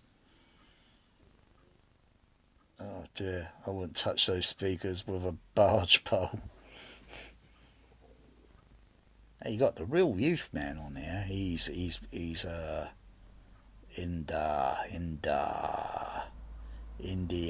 the Youth Man. Yeah, I'm surprised this guy doesn't bloody go after Youth Man and say, hey, you can't use that. This is the real Youth Man I'm looking at here. He sings reggae. Yeah. I wonder if he knows about Youth Man. Hey, you can't use that title. You got to change your title, man. Call yourself Youth Girl, but not Youth Man. Or Youth. No, you can't. He's using someone else's title. That's cheeky, that is.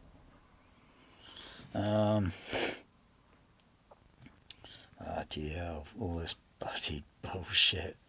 This is a video with just plain snobs. Oh, and here we go. I go on the youth man's and you get religious bloody Mormons popping up. Oh my, it figures. Oh my gosh. Oh dear. Hi there. Would you like to receive a gift? I'm a Negatory. missionary for the Church of Jesus Christ of Latter-day Saints, and this is the Book of Mormon. You know what you could do with that book? You shove it up your ass. Now fuck off. Close the door. Specifically talks about Jesus Christ. I've seen the Book of Mormon be able to change my life so much. We would Yeah, right, sure it has. love to give you one as well. As you can see, we have lots of copies. So click Yeah, oh dear me. the link below and missionaries will drop it off at your house and share a quick little message about Jesus Christ. Thank you. And be blessed. As always. As soon as it came on, Yeah. I knew which one it was. Really? Okay. I mean, even with the last one, which I picked A first, Yep. I knew right away, no, that's the one. One of the biggest questions surrounding the new Strato K player. Have you ever noticed his hair? It never hardly much changes. It's like every home theatre people I look at, they got genetic things, you know, and they're losing their hair and all that. It's okay. It's not a big deal. If I were to lose mine or such, I'll just guess I'll have to go the Yul Brynner way or the Telly Savalas way. It's not a big deal. You know, they say some girls, they like men bald. I think that's a load of bullshit. But unless this guy goes to a hairdresser's every 2 weeks at the very least and punctual, doesn't miss it, not 3 weeks, 4 weeks, but it's always looking the same. It's like he's grabbed it from William Shatner and he's hot glued it to his head. He's hot glued it. doesn't you know, but it's not like you look at Shane Lee, he's always wearing that stupid hat. If he keeps wearing that stupid hat, he's going to go bald. Because you need basically an unnatural light or a natural light, you know. It's probably already on the way, you know, so he put something, yeah, it's natural. Look, I'll be open, okay? I mean, I got psoriasis. I'm not bothered by it now. That, you know, it's a little bit so much on my leg there. I used to be shy about it. Damn, I would be covering myself up, but no, look, I'm just wearing my underpants. I'm a regular guy, like I'm down on the bloody beach having laying in the sun. I'm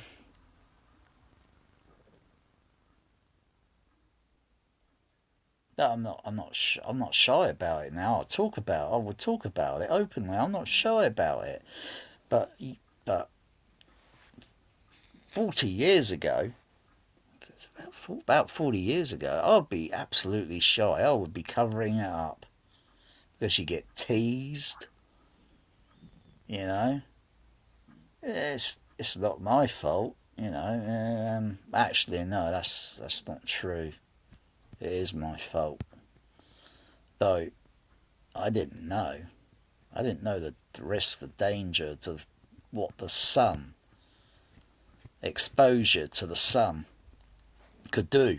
But then it doesn't really make any doesn't it doesn't matter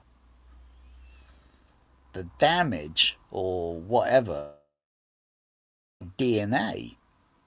My mother had it, so it passed on, and it stays dormant. And it's just bad luck, I suppose. I get sunburnt. I get sunburnt on my mostly on my face, and that's where it started. That's where it's like watching the Incredible Hulk TV show, where he exposes himself to gamma ray, and then it unknowingly it through a spasm or pain or anger or such, a release of chemical then triggers off the rest of the body it's like not turning green. It's like when you get an injury, sometimes it flares up. It what's the word? I forgot. It just expands because of the I forgot what the word is.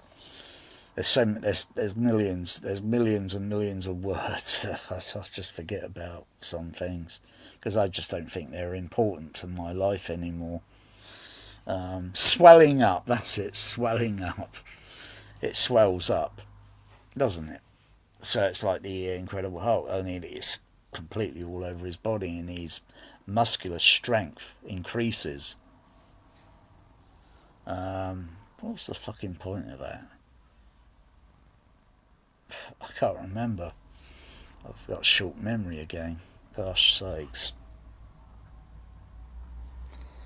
I'll have to have a word with the doctor about the short memory thing.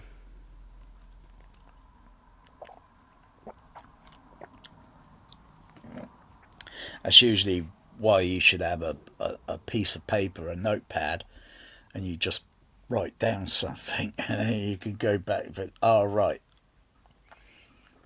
because with the confusion of what's going on in the bullshit, it just your mind gets clouded.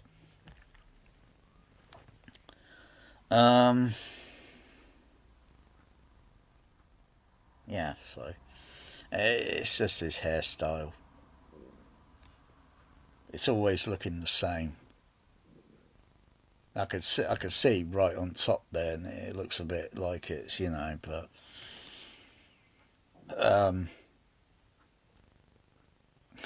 it's, I don't know whether that's real hair. I don't know. If he gets his hair cut always dotted, then I got to compliment his barber, because I go to my hairdressers, and if I go on a certain day of the week, it's usually one lady that's usually in the barber, and she'll probably vaguely remember how to do my hairstyle. Do the trimming and such, because it's getting long on the sides here now. This is about 4 weeks, if not going into 5 weeks. I need to get it trimmed. Otherwise, it's just going to be like last year into middle of this year, where I didn't get my hair cut for about 8 months, and it was getting almost down to my shoulder. And then it started to slightly irritate me because the hot weather was getting warmer, and it just, yeah. And for all I know, when I sleep, my cats are probably playing with it. Yeah, I got to compliment his barber. If that's legit hair, and he's always getting it always like the same, because most people are comfortable with having it a style. But the thing with the psoriasis again, that's it, the psoriasis. I'm not shy about it anymore, because I've been to dermatology in the past to clear up. I used to get real bad patches. So there's a little bit here which is oddly, when you look over this side, it's not as much, but it seems quite a bit on this side. My heart is over on my left side. My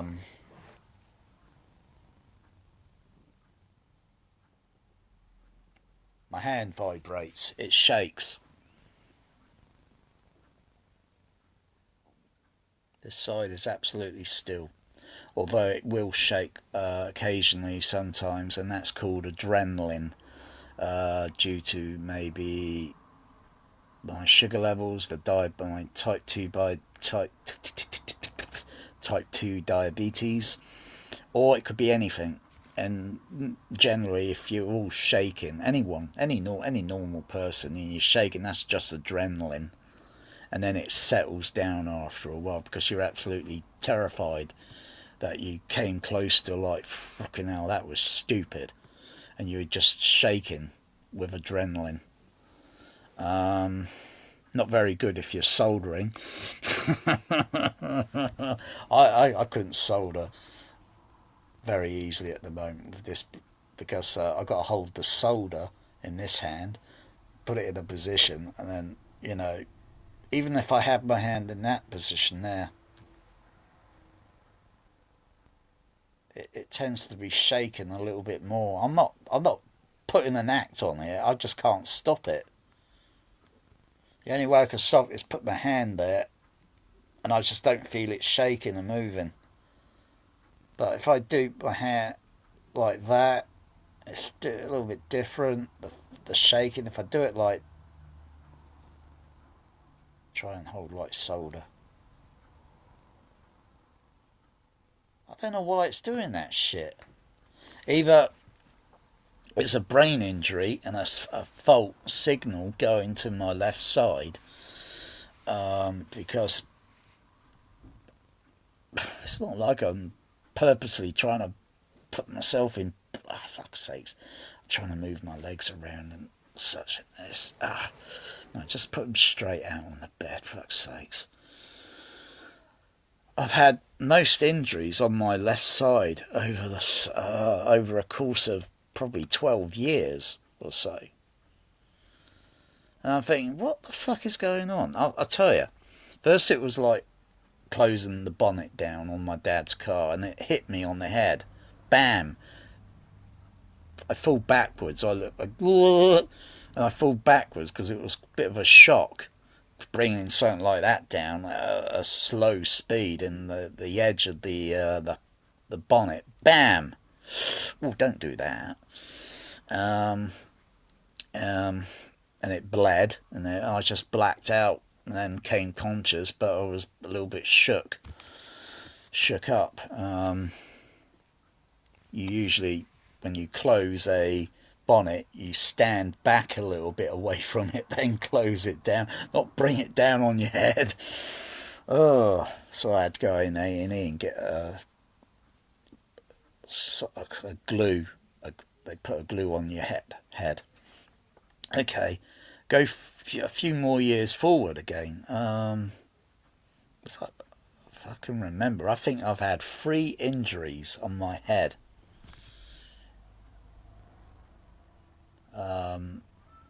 One other one was that I think it also happened in the home, but it was less minor. It wouldn't need or call for attention to go to the hospital, I don't think. And the other one was when a JBL speaker, compression horn, fell on my head. It was because my cat, which one of my cat, was it Bear? Was it Bear or something? I think it might have been Bear. And he was always trying to find a way to get in behind the projection screen, and then getting up and climbing around. And one of the cables for the HF horns wasn't working 100%. It was like it only had a couple of wire touching, and I had to tighten the wires up so it gets a proper resistance through the cable. And I've been behind that projection screen so many times with a stepladder, never had an incident. And it's all because my cat Bear got behind and done some meddling. And the HF horn, I was trying to reconnect, and I think it was the left channel HF horn. And then suddenly, you know, I'm doing something else, and then I heard a sort of rolling sound. Next thing I know, boom! But it's luckily there were cables still attached to that compression horn, and I mean that compression horn is bloody heavy. We're talking about almost 30 pound in weight, and bam, freaking hit me right there, and I completely went what's the word, shaky and losing my balance on the stepladder. The stepladder, you know, I wasn't too high up, and I just managed just to slowly, because I knew something bad happened. I didn't know exactly what the fuck happened. Until then, I turned around, and then I grabbing hold of the speaker. I don't know why I'm fucking grabbing hold of it. And I pull it down and holding it still, and then I just went bump, bump, bump down onto the floor. Driver thing, boom, on the floor, and then I just went from that and just went boom, flat on the floor, flat faced, bam. All that within less than 60 seconds. A lot less than 60 seconds. It could have been 30 seconds or so. Then I just laid on the floor, sort of flat out, partially half conscious, and then I was moving my hand around and then touching and then moving, and then I saw all the blood over my hand, and then I understood the seriousness of the gravity of the whole thing, and then I was thinking, fucking hell, I'm in a bad state here, this is fucking bleeding, and where's my phone? And I'm crawling along the floor to get to the phone to call paramedics. When it was evaluated and checked at the hospital, when I was calmed down to such, just had a basic bandage on there and just waiting to be seen, and you know, like everyone's waiting to be seen. It's like, yeah. So X-ray was done, didn't show any fracture, and one doctor and nurse said to me, in the way I described, and they were, and saying the way the impact was done, they said, you're lucky. How's that? How am I lucky? Because if it would have been in a different area, it would have been a lot more serious. Fucking hell, scared me, it did. And they say, oh, most injuries happen in the home. Not a myth. It's not a myth. And yet you don't have cars going around and all that. And you could do the most unpredictable thing in the home, and it's going to land you in the hospital. There's not much you could do about heart attacks or anything. Those are completely unpredictable. There's not much, you're not intending to cause one, but other things like, you know, walking around barefoot without wearing any footwear, slippers or such footwear, walking around barefoot, and then all you have to do is walk into something and you go, oh, ouch, and then you look down and you think your toes should be like that, your toe, but now it's like that. You dislocated it just by the stupidest thing, walking around barefoot in your home. I always wear my slippers, Because it's happened a few times where I walk around barefoot. Ow! You know, even though cats, they don't wear shoes. They're walking around. You see them bolting around and everything. They navigate. Yeah, they're going like pretty faster than what you could run around the home, depending on how open the home is.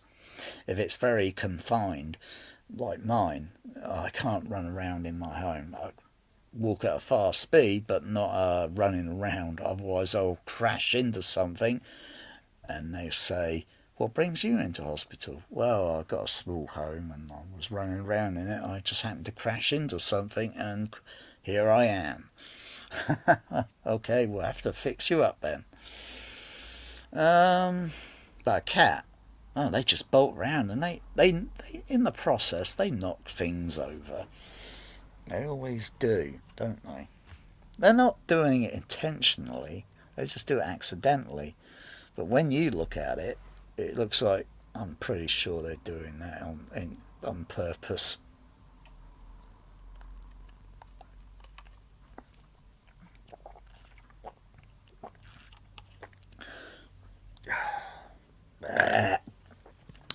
So what other bullshit in this video? Player from Kaleidoscope between 4K is this. Can you actually see a difference between 4K Cinematic, their new format, and See a difference?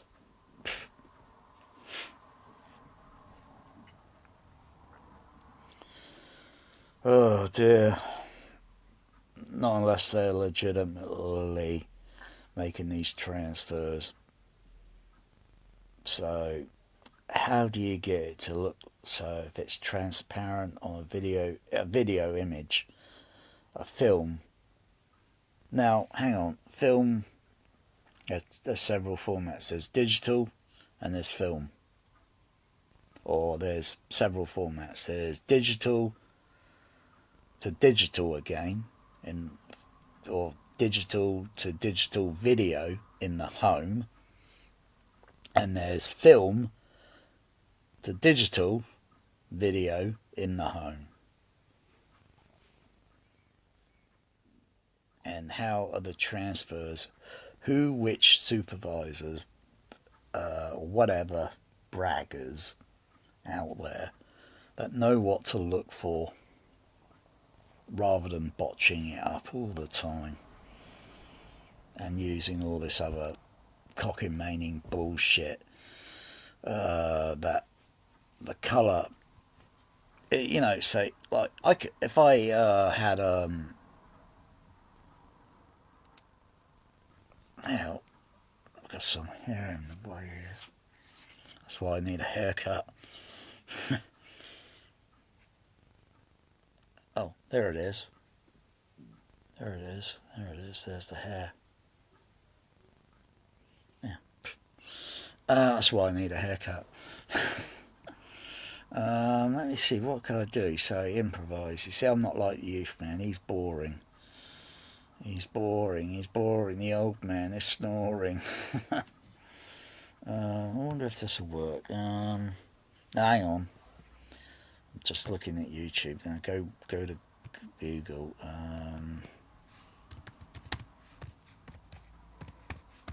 See if this works. Red colour. Oh, here we go. Red colour.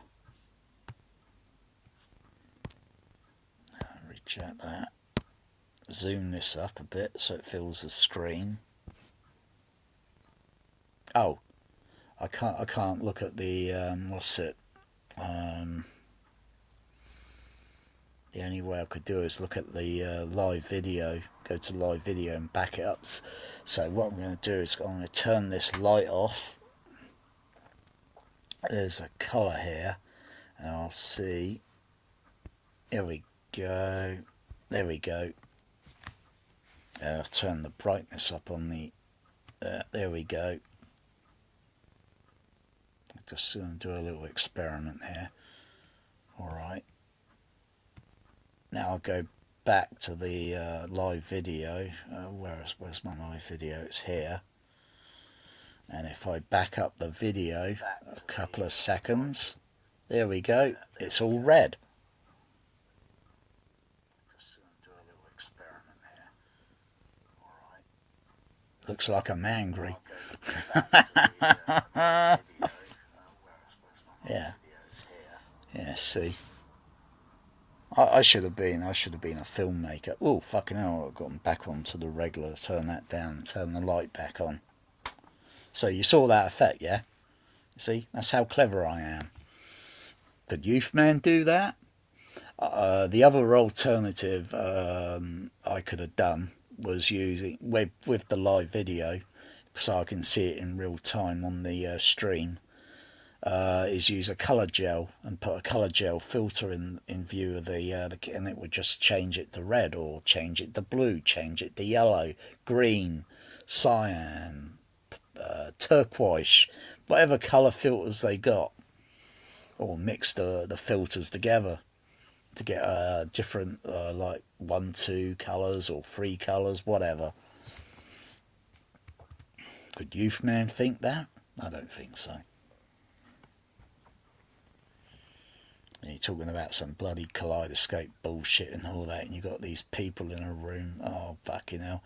Here we go. AVS members. In 4K HDR. On paper, 4K Cinematic, their new format, in 4K HDR. On paper, 4K Cinematic offers a higher bit rate. You've got the higher 444 chroma sampling and a much larger file size. But does that translate to a better image in real-world home theater content? And another, to a better image in real-world home theater content. And another question, if you already have the Strato C, is it worth the upgrade? Well, those are the questions. If you already have the Strato C, is it worth the upgrade? Is it worth the upgrade? I will say that's a big negatory. Negatory. Oh, I'm just going to give him Roger Bleep now. Beep, beep, beep, beep, beep, beep, beep, beep, beep. Give him the Roger Bleep. What a load of horse shit. Is it an upgrade? Is it a big deal? No. Because seeing how the some of these transfers have been going around on HDVD. Oh yeah, I kid you not. HDVD to Blu-ray to crappy UHD, and to, well, if he wants to float his home theatre on a kaleidoscope, good luck with that.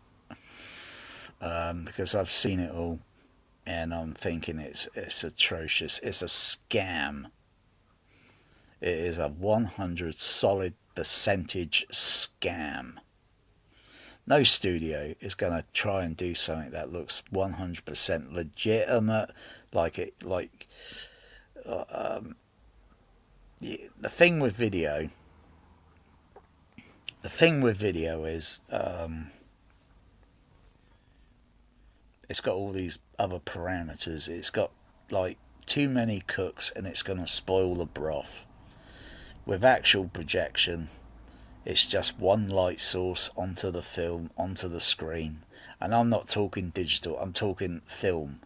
Not crappy digital cinema, because again, it's got all these parameters. Like, fucking hell, is that shit necessary? Oh, it's like that line in that movie, Police Academy, where he goes to a table in a restaurant, and you got this Chinese guy, and then he gets really pissed off, and is that shit necessary?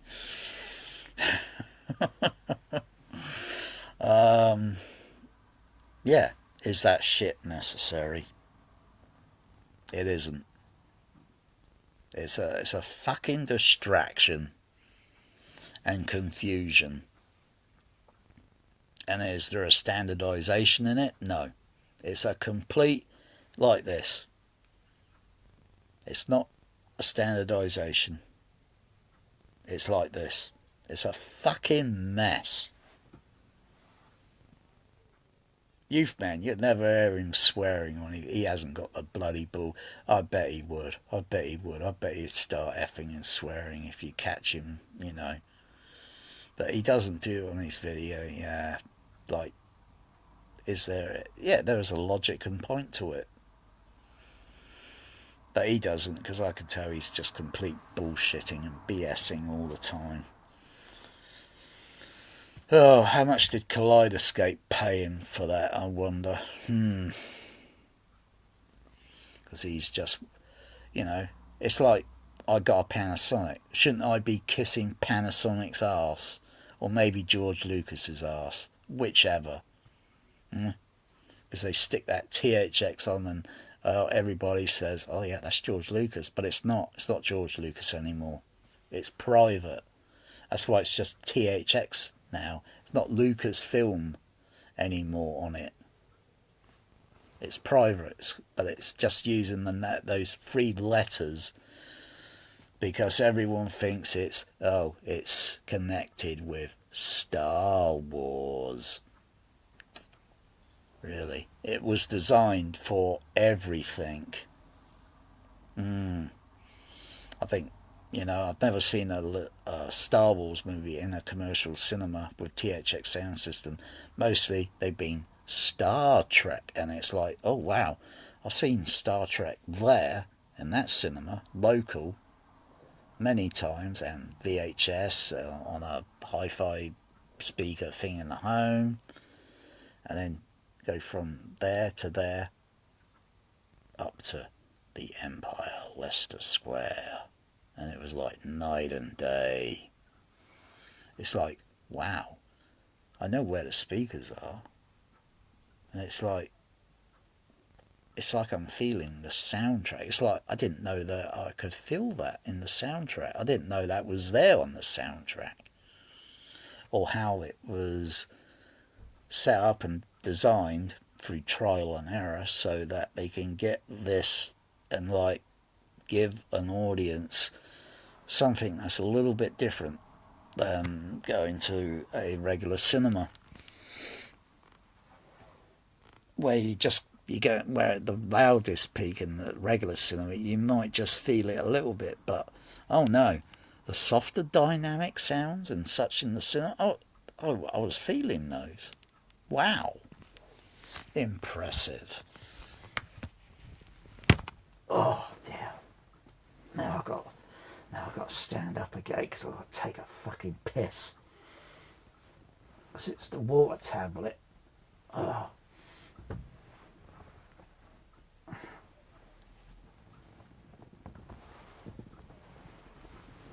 Oh, fucking hell.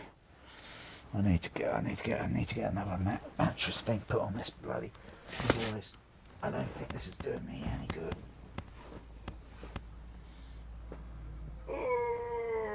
Oh, because I'm moving the muscles on round about on the leg turning. Yikes.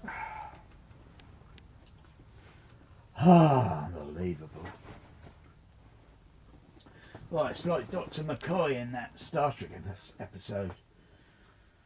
I forgot what he says. It makes me laugh when he says it. But, oh dear. Oh, I need a Dr. McCoy. Oh, maybe he'll use one of those hypo things. Oh, and I'll be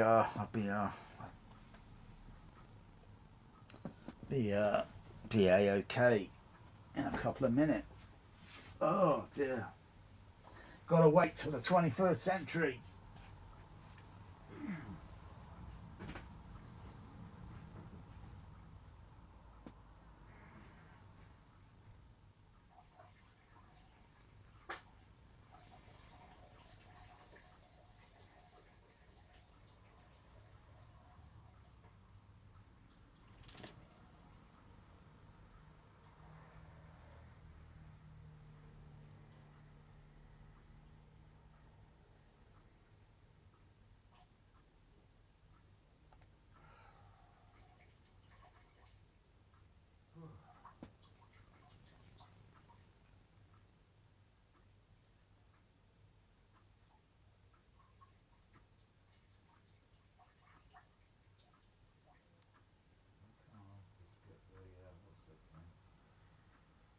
That's it.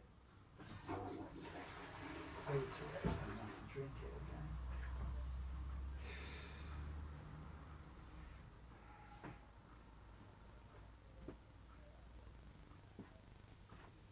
We recycle the battery by recharging it.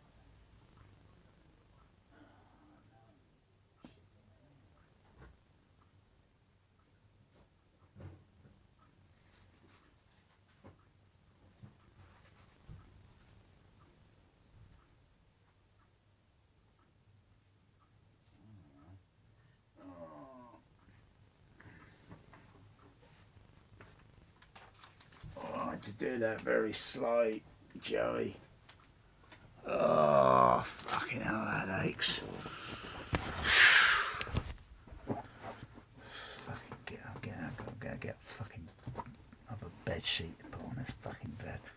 Sick and tired of this fucking shit fucking thing fucking moving around. Because why don't I just not take the what's it off, fuck's sake. Any time you need to get, because I'm sleeping on top of the bed, you know. There's no need yet. There's no need yet because of the body, the temperature. And when it goes down to a certain temperature, your body naturally feels a little chilly because it needs to be about a regular 20 Celsius. What's the temperature in the room at the moment? It's 24.1. That's a little bit less than what it was yesterday. Because the temperatures, they're regularly now in the 20 to 21 range, sometimes 19. By night time, it might be down to 16 or 17. So it's a little bit easy now to sleep at night time. You don't have to have the AC, unless, of course, because I've got a health condition. Unless, of course, I bring my body temperature up a couple of Celsius, when then again I feel uncomfortable. That's okay. It's not it's the room temperature now feels different. Even going into the hallway, it feels better. But when I got the home cinema turned on, the equipment rack in the kitchen, that gets then it starts to feel like a mild heat wave in the kitchen, and it's no more better when I'm sat next to the equipment in the THX cinema room, because I'm right next to the rack, and I can feel the heat coming off of it. That's okay, because when the temperature goes down a little bit more lower on the outside, the inside would go down a tiny little bit, but not as matched to the outside temperature. The outside temperature, if it goes low minus, the inside temperature room is going to still be a little bit higher. But you can't allow the temperature to be around you to be too low. Otherwise, you're going to end up with an injury with hypothermia. And that's going to land you in hospital.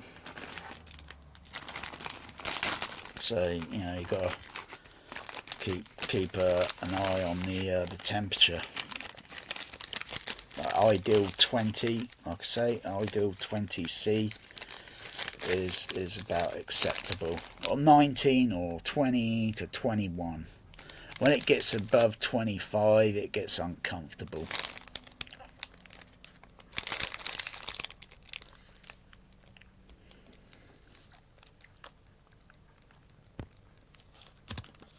Well, those are the questions that meetups. We gathered 10 home theater enthusiasts to do community AV local meetups. We gathered 10 home theater. 1, 2, 3, 4, 5, 6, 7. I only see 7 in those seats. Where's 10? Where's the other 3? Oh. They're probably behind the camera, but they're not 10 in the video. There's 7.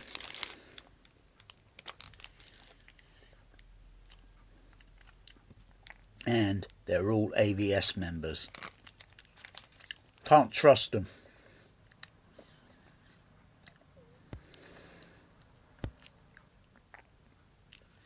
They look like salesmen.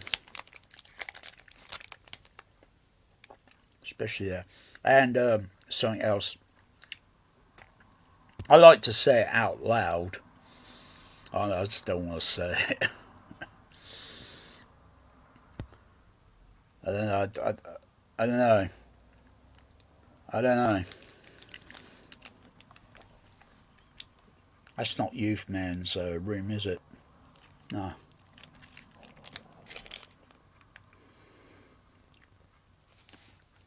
Anyway, enough of that. Enough of that.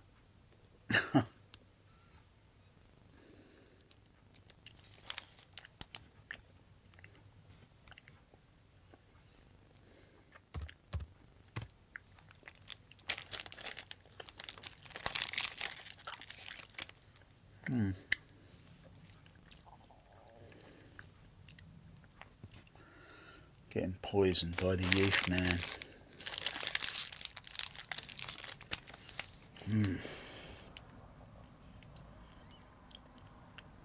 I'm surprised I got an ice cream and my cats are only sat in a chair. Usually they come up and try to grab the ice cream. I can gradually feel cold air from the ice cream going down onto my hand. Feel the cold air. I know.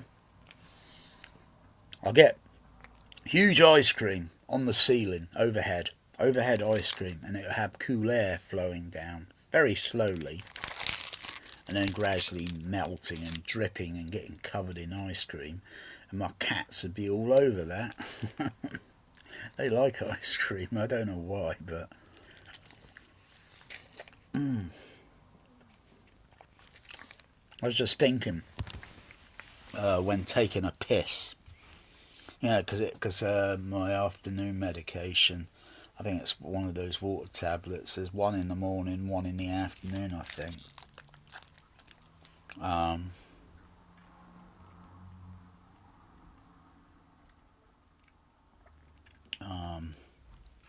So even holding the ice cream, it's shaking. I just can't stop this shaking. I'm not embarrassed by it.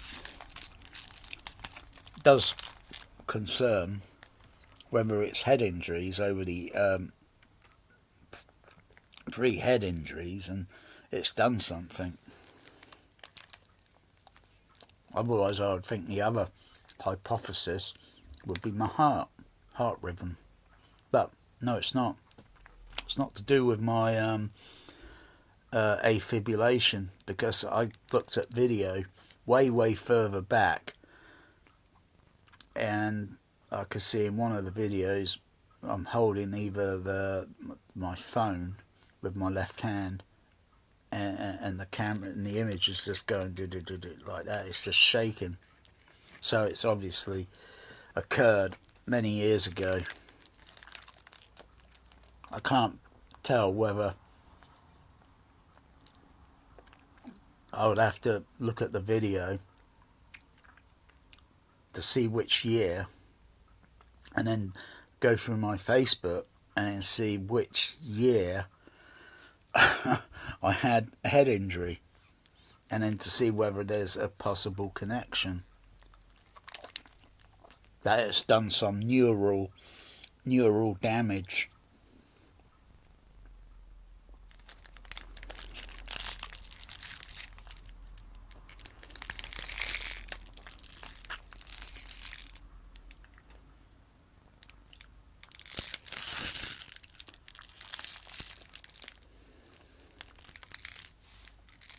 I know my cat Joe, he likes licking the ice cream stick.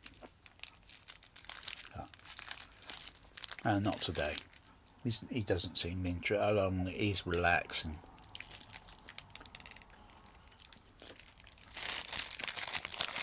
And when you hold it, that ice cream stick is still cold. That ice cream stick is still cold when holding it. You know, like when if you had a compressed can of any type of compressed cans, such as like I got a few compressed cans like glue spray or something, and when you spray it and then you hold the can, you can feel that the can is gone cold because they're under a certain pressure.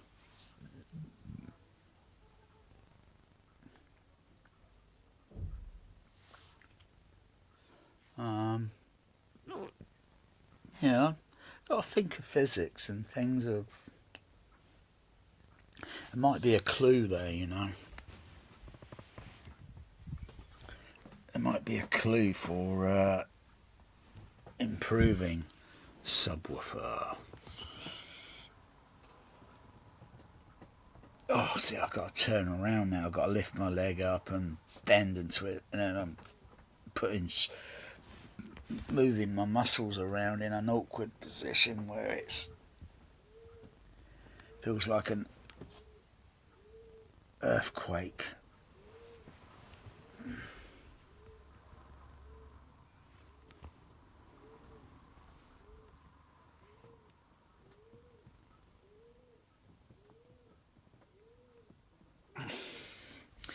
Put this laptop down somewhere, for crying out loud.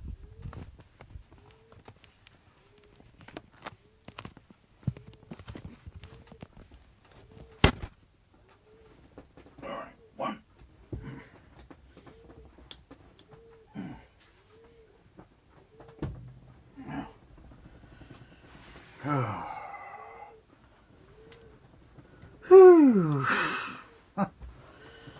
Oh.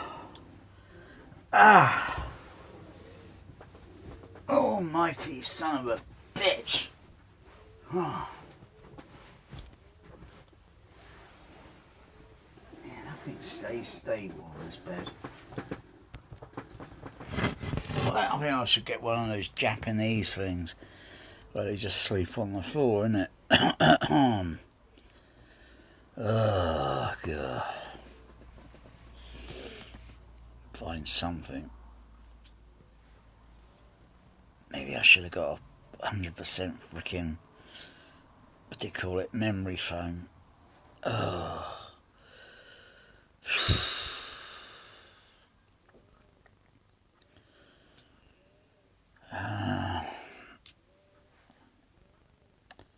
Yeah.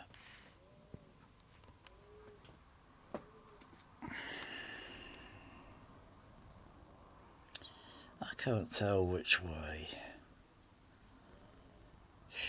Subwoofers, they're so fucking boring. Really. Let me have another look. I've got that bright red colour there. Let's come off of that.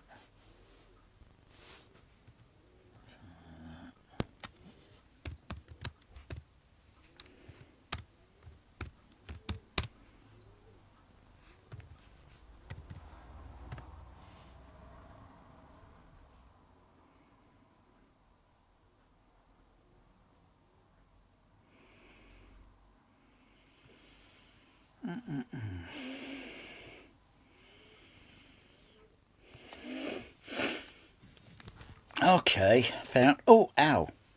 Not sure if this is. Well, no, that looks like a trailer. It could be a trailer. You could always look at the soundtrack, whether it's an actual 35mm cell of The Fugitive. Because I can see the title thing here. I'll go and looking on a website. Is it this one here? Oh yeah. Oh no, it looks like eBay. Oh yeah. Let's have a look. Let's have a look, see whether it looks like legitimate or from the trailer. Because I can't remember the trailer. Whether it could be the same, you know. Because sometimes a trailer to the film, the colour could be slightly a little bit different, as well as you know everything else. Um,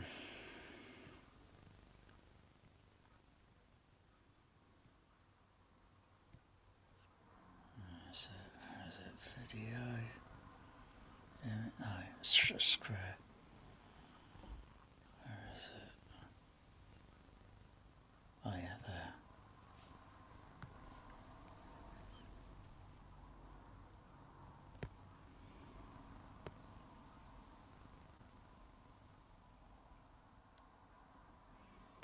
Though it doesn't.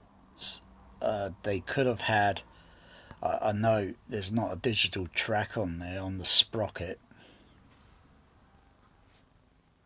Oh yeah, I'm not sharing it. There we go. There's not a digital track on there between the sprockets.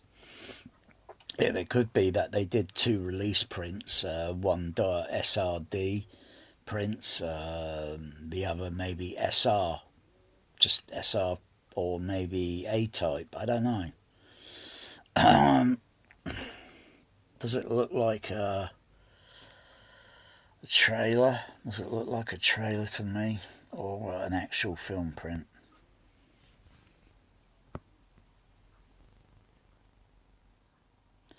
Though, looking at the soundtrack level, it's possible it could be an actual film print, but it looks a little bit open.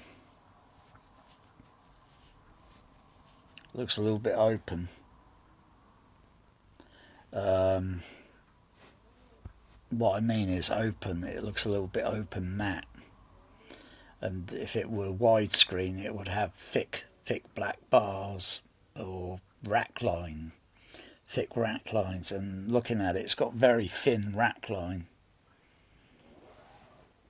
It's not scope because it's not optically stretched. It looks open matte. Let me see if there's a description on this. It says fugitive, very rare, hang on, genuine 35 film cell.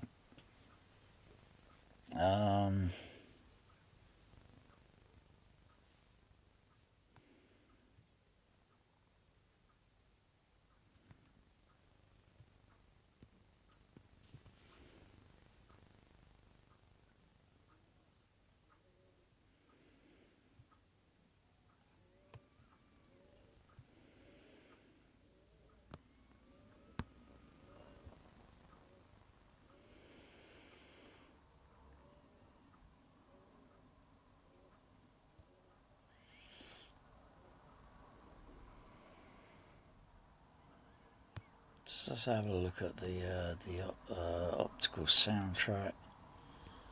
See if there's any slight difference in it, because it so far it all looks the same, as if it's a mono, as if it were a trailer. I don't know. Let me just double check. See if there's a fugitive trailer, and see if any of these something looks similar. Fugitive trailer. Let's have a look at this one. This is the box it comes in. 90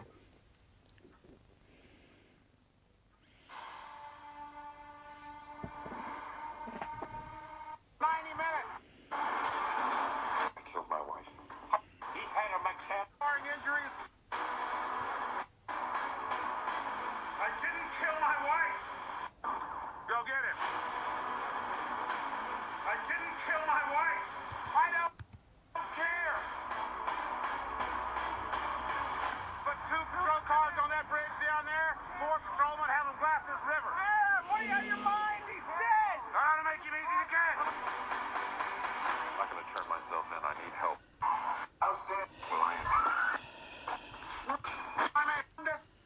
Well, Well, the trouble with that trailer, it's not like it's a modern day one. I need to find an actual theatrical release trailer. Maybe this one looks possible. I came home, there was a man. Are you saying that I crushed her skull?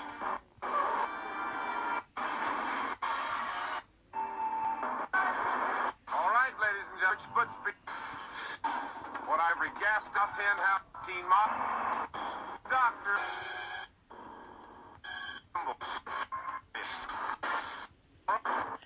I don't see anything in that trailer that matches any of the frames. How many trailers did they do on the theatrical release? For the theatrical release, how many trailers did they do? This looks like another trailer. Let's see if it's the same.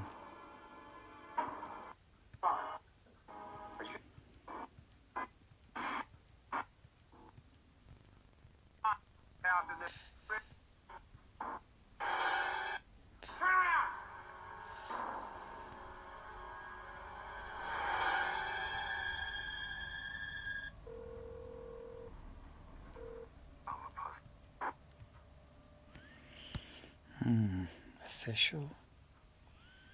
What's this one?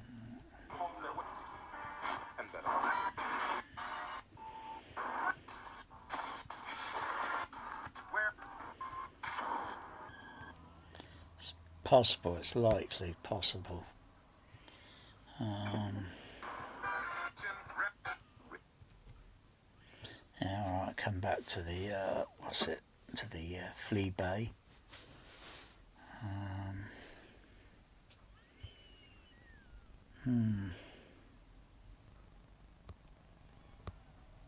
But looking at the soundtrack, looks. I'm trying to look see if there's any slight difference between the left or right total of the optical soundtrack. Looks pretty identical on both sides. Let's find another cell frame or whatever they are. What's this one here? Try this one.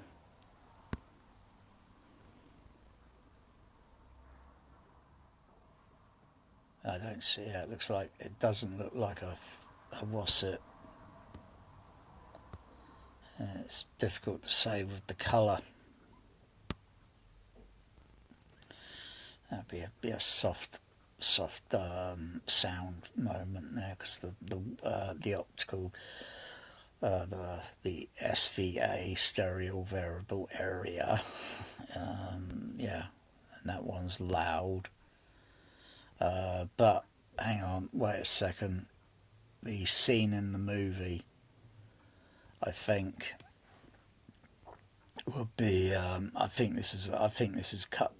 This is a trailer that's been cut up into pieces of frame.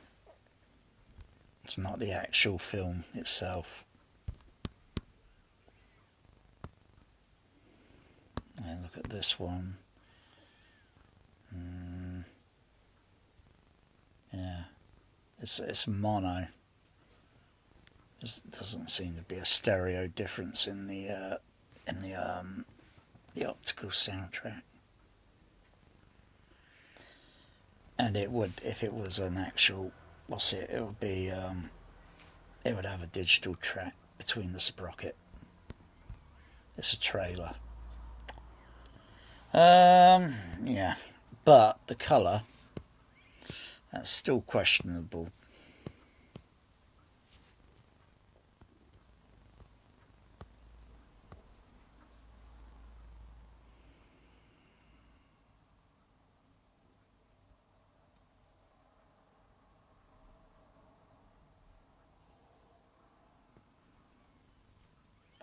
Is there any frames that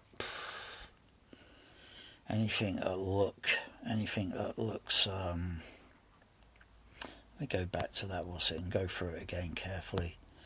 There might be some little telltale.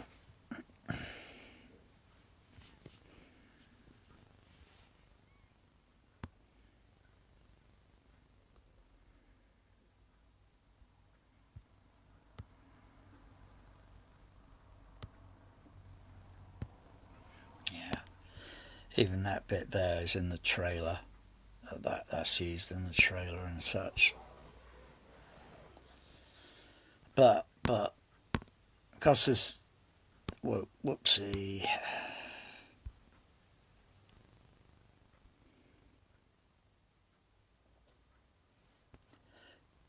Go back gosh, screen share, 1, 2, 3, 4, there.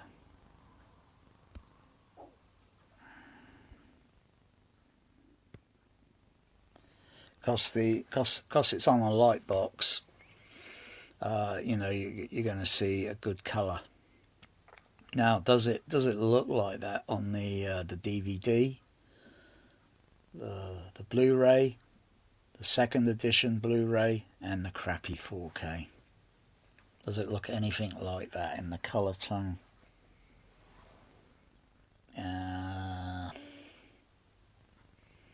As well as anything, you know, I'm looking for anything like torches, flashlights, or anything like that, because that would give an original because what I saw on all these other crappy transfers was absolutely appalling. And it might possibly be even on the Laserdisc or VHS. There might be some other artifact that's, you know,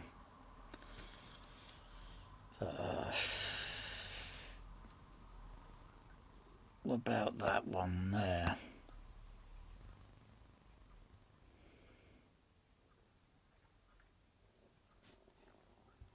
Where you get this muzzle fire from the pistol. So if I would look at the discs and freeze frame, would I see a colour spectrum that looks like that? Would I see anything that looks like there's an additional colour being added artificially to the small disc formats, or maybe the Laserdisc? Because it would have a certain signature in the colour. It's not like, say, look at the skin tone or whatever, but there could be other things where you could look for, and if it doesn't look identical, then you know that they're botching it up for the home scammy market.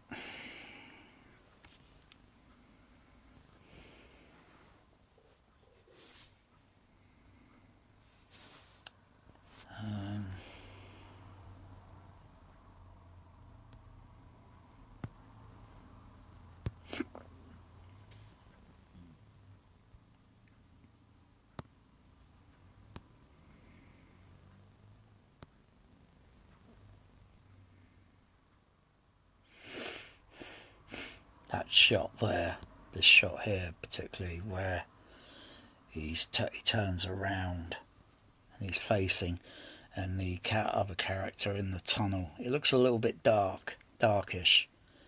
I think if not on these other transfers, it looks a little bit highlighted. If you're going to start highlighting things, you're going to make other parts of imaging look terrible, particularly if it's outside scenery. It can exaggerate the light level of the sky, or if you've got trees like I see in the movie, I can see trees in the background, but they're not very clear because there's too much contrast that's been added, and you can't subtract it. You could turn the contrast down on the TV, the video player, whatever. Ain't going to make much difference. The damage is on the disc or the transfer, and it can't be undone unless you start fucking yelling and fucking swearing at these fucking people and saying stop using that fucking bullshit. Fucking hell, do the transfer so it looks like it's 1:1, not fucking 1:5 or whatever the fuck you're using to fucking up the picture.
It's definitely, I think it's definitely a trailer. It is 100% trailer. Because there's no difference in the optical soundtrack. And I think the title with The Fugitive, they did, it's got him running or something. In the trailer you see a transparent of him running in the title. Whereas the opening one, where it starts in the movie, it's a different colour. It's the same typeface, only it's a little different in the colour of the typeface letters. So whether that could be accurately, say, used, comparing, but there's not enough good images on here, on the frames, where I could say, yeah, I've seen how bad some part of the UHD disc looks, and if all I need is an accurate one, a match, I'm not going to buy that fucking movie on 4K or UHD rental on fucking Jeff Bezos' fucking penis rocket fucking Amazon. Because I got a feeling it's just going to possibly maybe look the same, and if it does, I'm going to be very fucking angry. But if it's very different and doesn't have these other artifacts, then what the fuck is going on? Where are these fucking transfers being processed at? Who's doing the process? What's the name of the person that's doing it? And how many, and what other record has this person got with other titles? And then you could say, yeah, he's a complete fuck up, because he's fucked this up, fucked that up, fucked this and that and this and that, all that up. You can't trust him. He should be fired.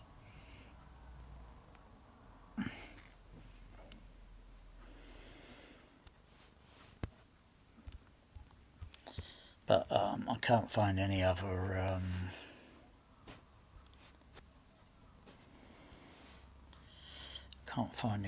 frames.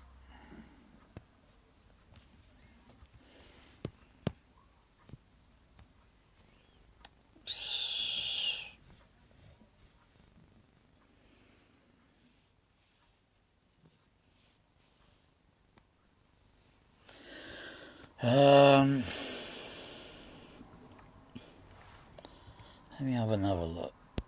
There's always something out there.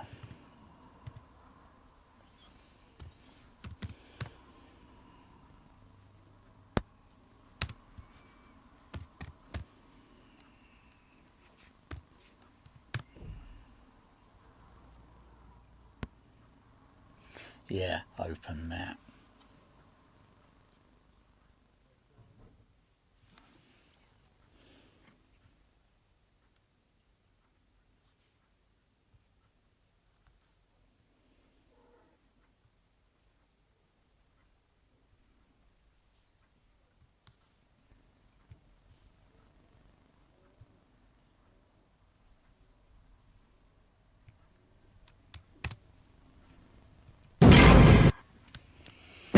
Well, even on the blue of that Warner opening there, I can instantly tell that tone colour is a little bit different. This is a 35 open map. And when was this video loaded? A couple of years ago. I came home, there was a man in my...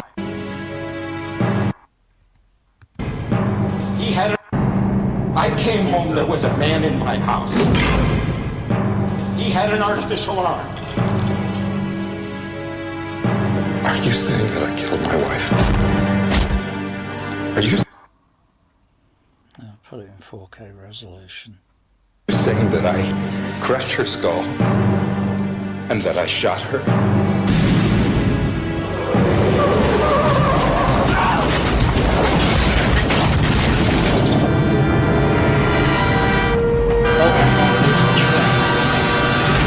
So it's got lights.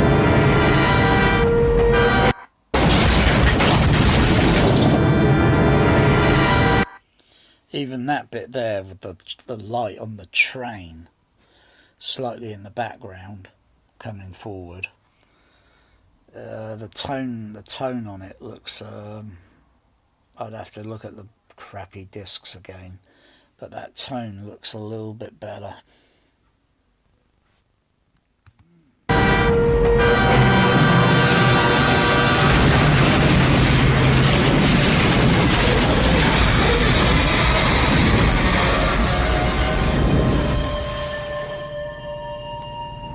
Strobe lights here, strobe lights. Strobe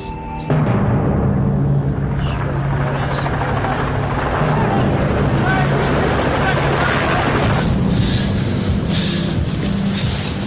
All right, ladies and gentlemen, listen up. We have a fugitive that's been on the run for 90 minutes. Average foot speed over uneven ground barring injury is 4 miles an hour. Average foot speed over uneven ground barring injury is 4 miles an hour. That will give you a radius of 6 miles. What I want out of each and every one of you is a hard target search. Where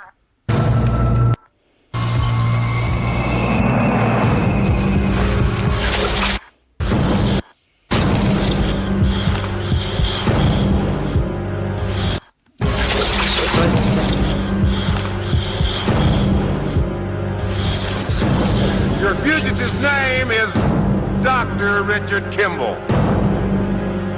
Go get him. It's not the same because they could do a teaser trailer, a trailer 1, trailer 2, and they're going to be different cuts, different running time. But it doesn't match to those. But anyway, that colour there looks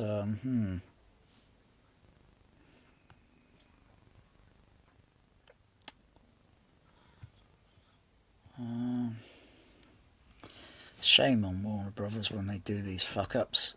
They do these fuck-ups on purpose so they can use it like George Lucas's cows on his bloody ranch. Moo! And they just milk you over and over. Fucking taking the piss they are. Scamming. They're worse than Donald Trump.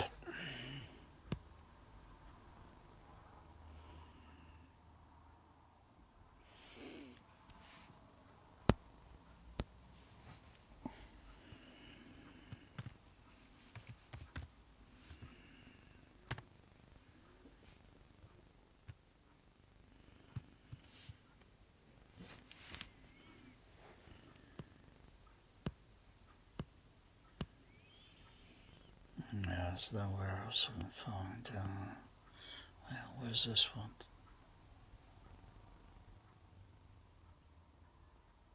No, it's 950 minutes. That's a little over 2 hours.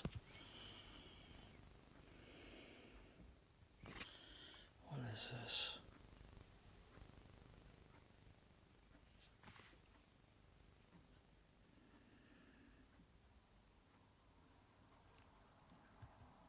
Richard Kimball due to his liking to play characters who aren't like him in a... Not interested.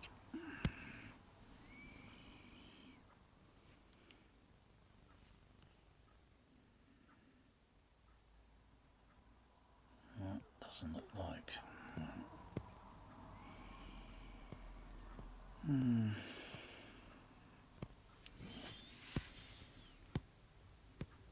Well, it's not money, it's a conspiracy. That's what it is. This is a conspiracy.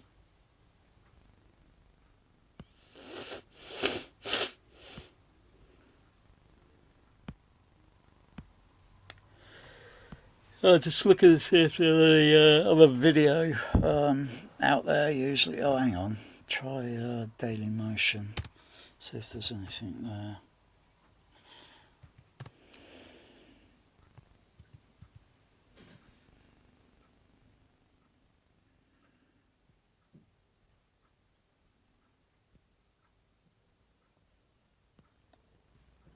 You know what? Push comes to shove. I'm going to go to shove. Hold on a second. I'll be back. I'll be back.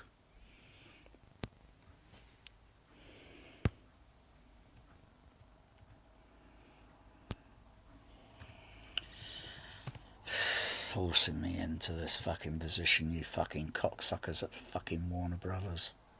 Fucking cocksuckers.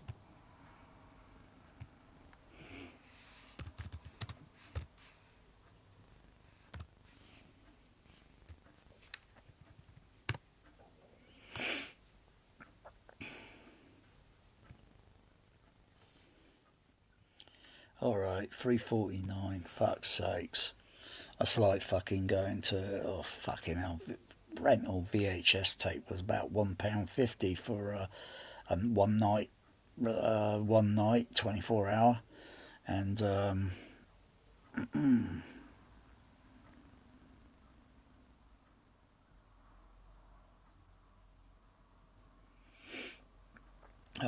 £1 rental on a VHS tape. You keep it for 2 days, 48 hours.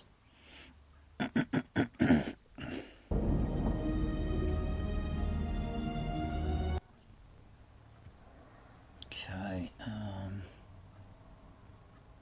go over there. There.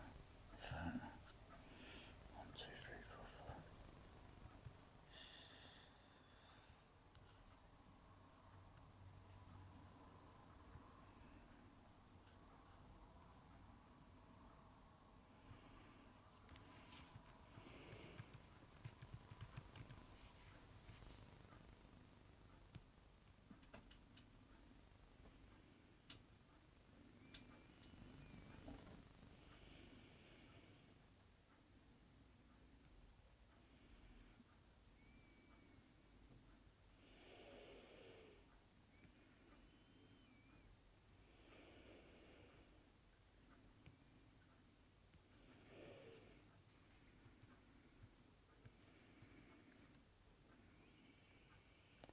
Doesn't look any different. Doesn't look any different. And the one thing you can't tell when you're looking at something on Amazon or anything, you can't tell which year that pressing was done. Was it a few years ago? Was it more than a few years ago? What pressing are you watching? They don't tell you the details, only the year release of the movie, but not actual pressing release.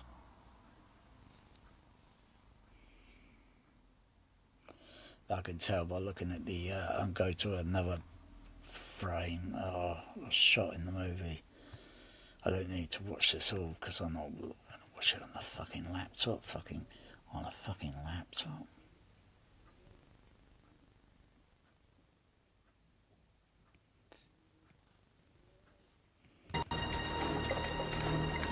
Sir, ambulance.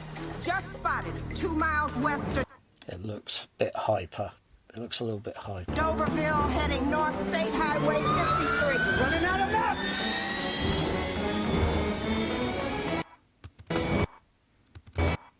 Let's have a look at that door and that helicopter. It looks okay-ish.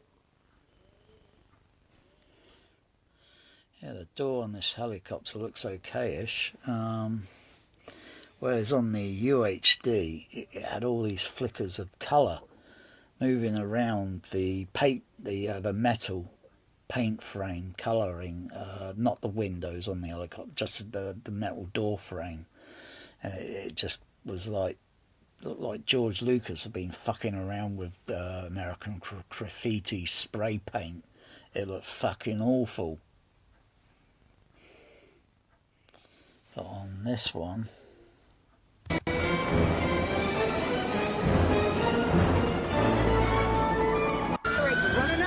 it's okay.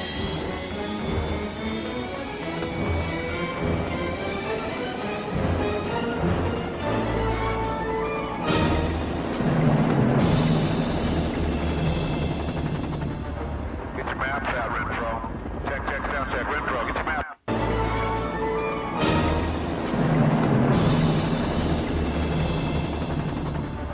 Get your maps out, Renfro.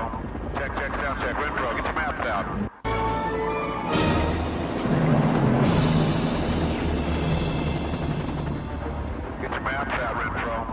check, sound check. Renfro, get your maps out.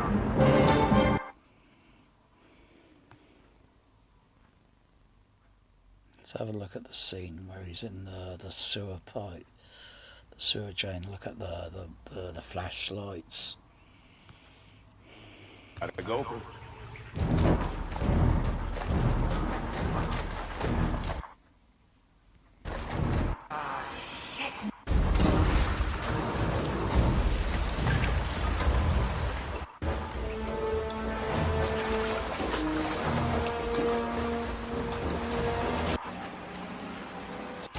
Alright, there's a flashlight. Looks okayish. The flashlight there looks okayish, whereas on the UHD it looked absolutely atrocious.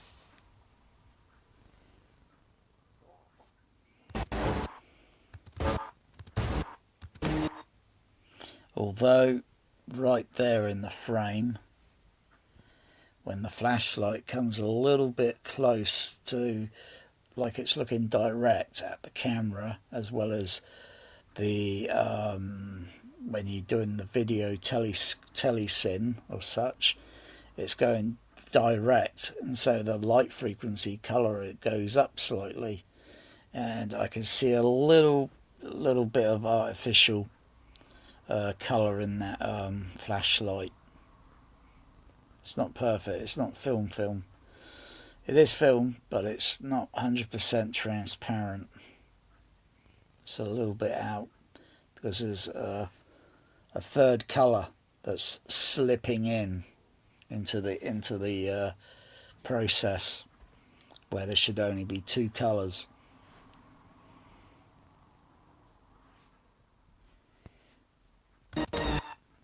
Yeah, especially when it gets a little bit more direct there.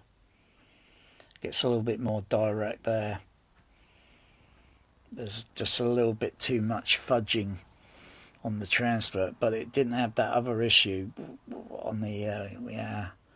It's like not one of these transfers or any of them that are bloody brilliant. Is there anything there I'm seeing that looks like color banding noise effect? Looks like it. It looks like I can see some sort of color banding artifacts noise effect going on a little bit in the outer further out parts of the image.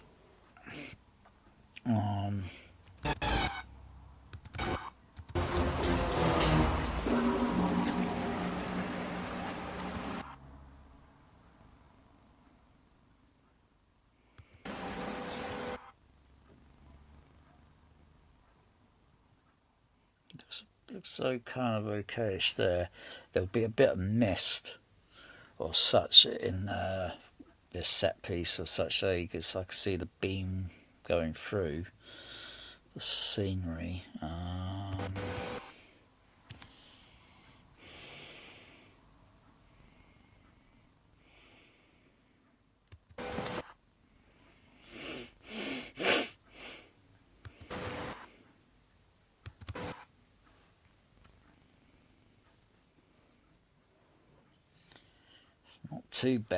It's not too bad, but it does have now and then a little bit of flaw.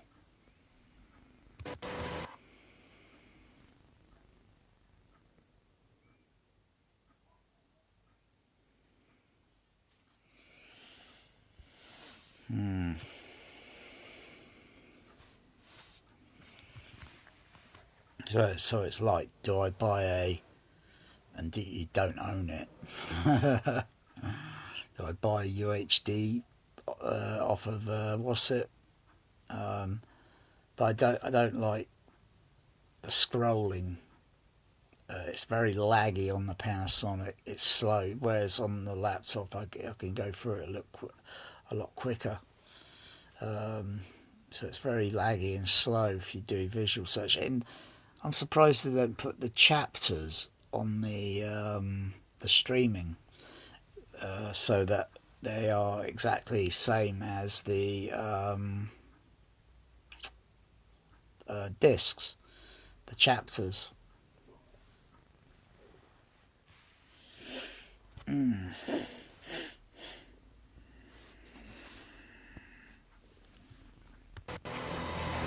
Oh, hang on, what was that bit there?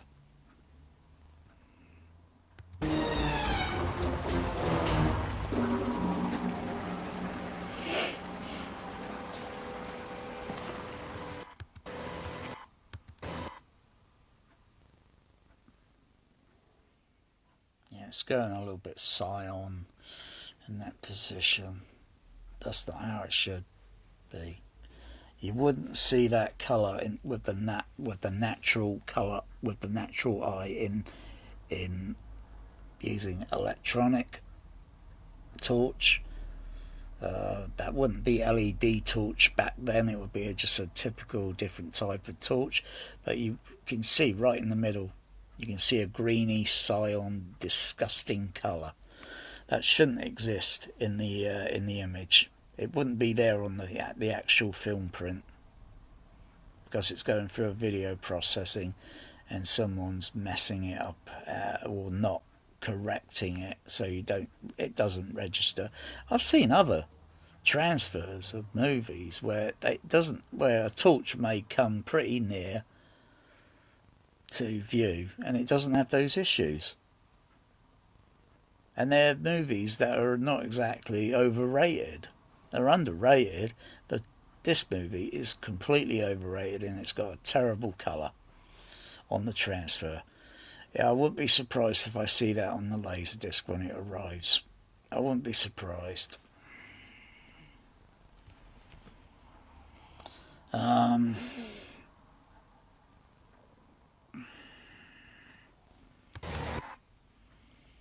then pause it there, and it goes a little bit cyan again.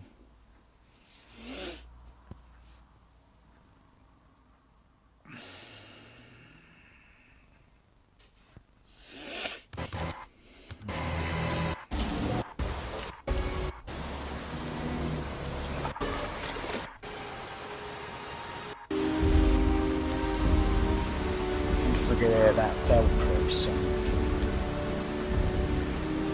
Can I boost the audio on the, what's it? On my end, can I boost the audio? Oh, there we go.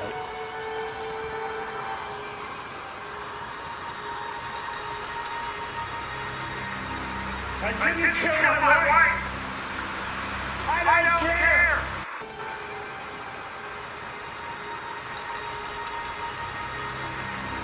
I didn't kill my wife! I don't care!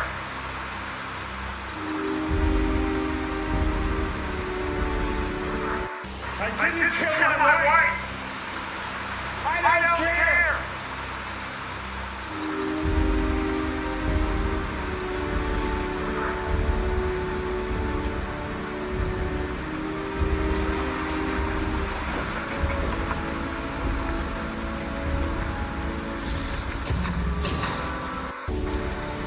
Yeah, I can still hear that Velcro sound.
get shot?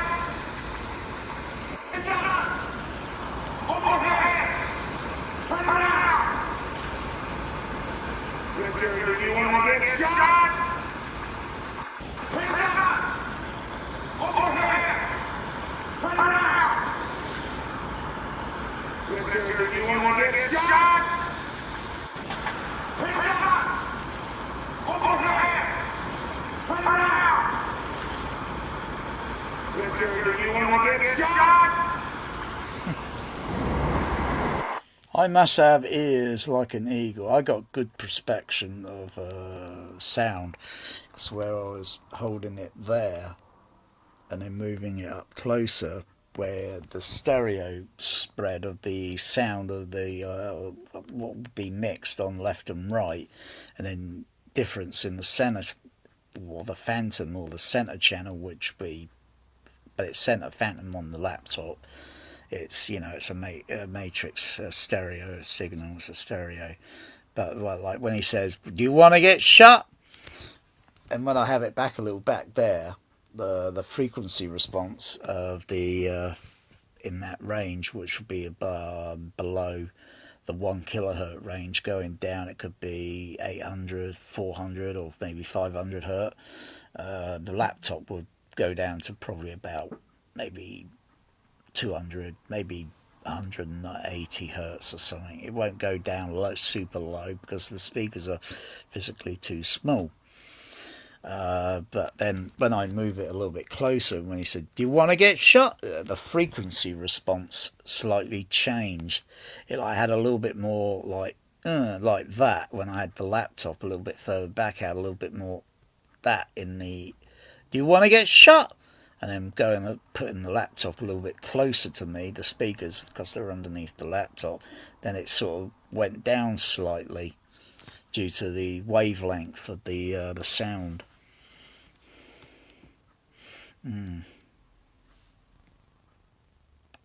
It's hard to say whether this, it's like neither any of the versions that I've seen so far are like spot on perfect. They're like a mixed bag in the colour. It's like a mixed bag in the colour. Let me go back to the other thing and see if I could see that dodgy issue where it looked like lines and all. I wonder if I could zoom it in a little bit, because what resolution is it on? It's UHD, so it's a UHD transfer. So yeah, it's a little bit difficult to get my fingers on the thing and zoom it in.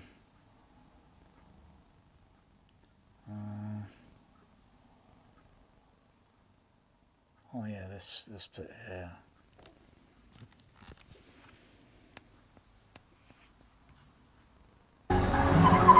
Background just came in from Chicago.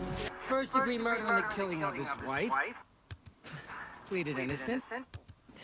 There's a one-armed man did it. Lots of friends, doctors, hospital staff. Okay, we're gonna start right there. I'm in a good. Ambulance is missing. You yell at her sometime. Sam, Atta boy. we just got a call from Harris Community Hospital.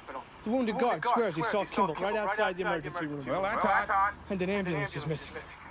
Where the hell's he going in an ambulance?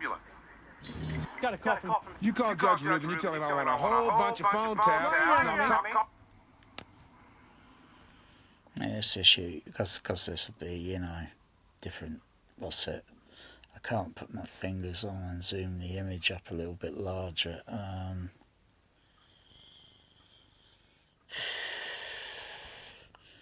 can I zoom that up? Oh, hang on. Could I use the? Forgetting about the what's it?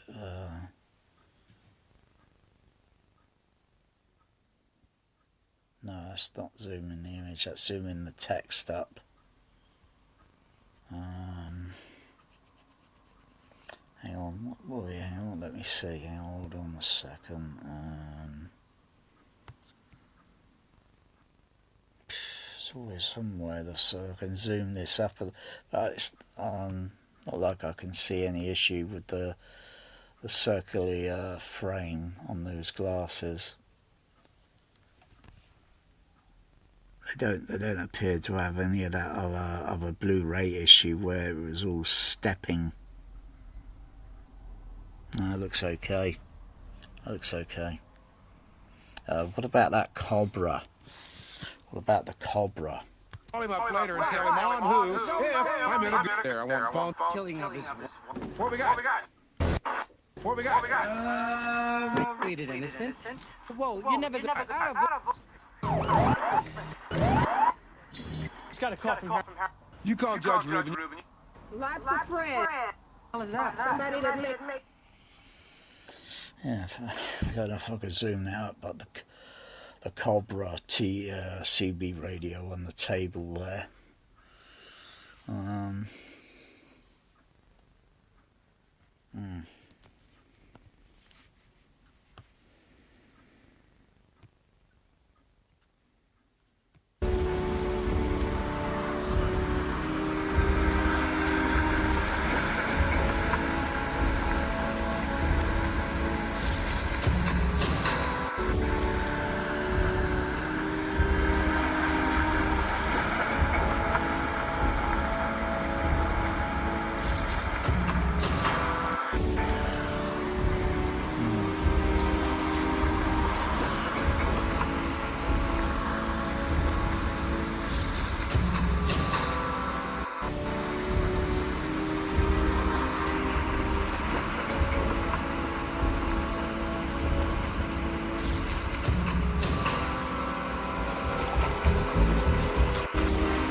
There, the Foley and the footsteps over to the stage left.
Get out on your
Yeah, but the other thing with the Fugitive, it didn't need a crappy upmixed Dolby Atmos crap mix, because that was absolute beyond crap.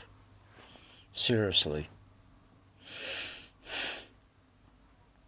You know, people like Youth Man, he doesn't have what a Trinov in his home now. He's got some other crappy, what do you call it, some crappy other receiver or processor.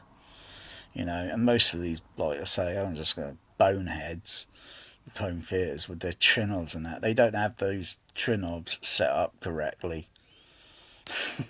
They don't use the total number of speakers going down the side and back, round the back, for the pan through sound, and they're not listening out for that. They just think overhead and all that crap. You know, that's one thing that they completely clueless about, and they just think it's overhead. How much bloody object movement? Don't forget the rest of the channels and the pan through.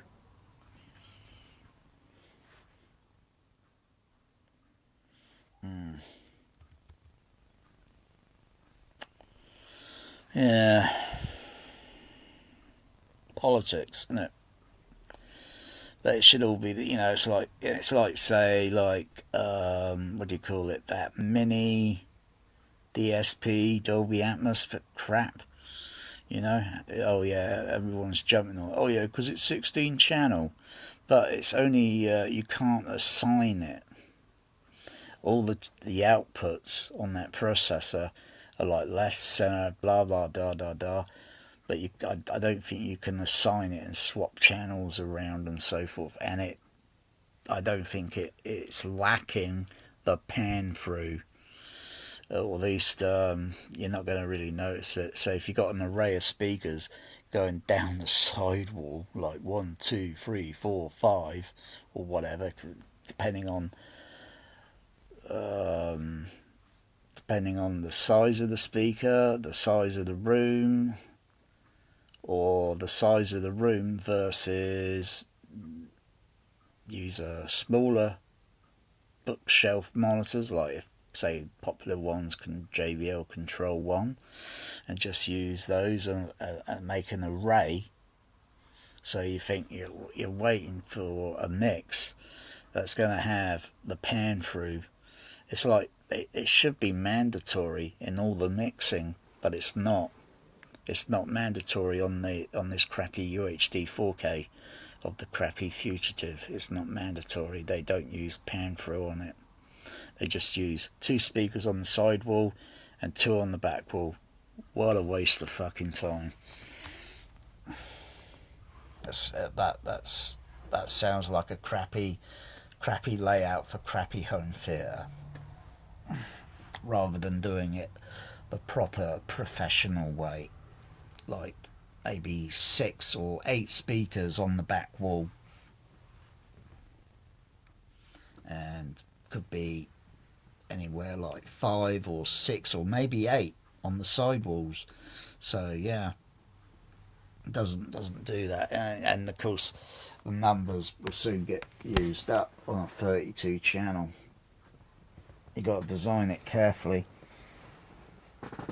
You could use a little bit more than 6, 7, 8, 9, 10, maybe overheads.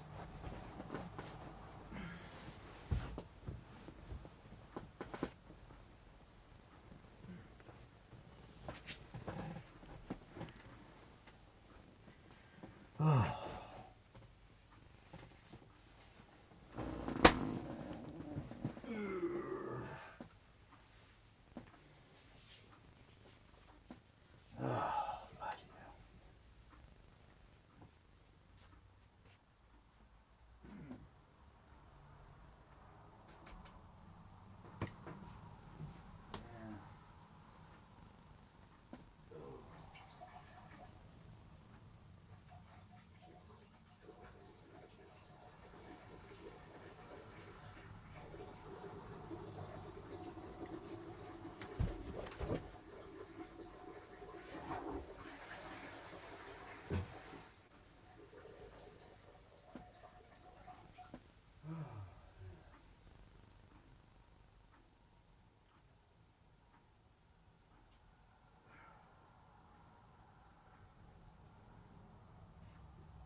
have I got the air conditioning turned on? I don't turn it on. I think my cat turned it on. I think my cat's turned it on. I keep stepping on the buttons and turning the damn thing on. Melanie, was that you? Turning the air conditioning on.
Oof.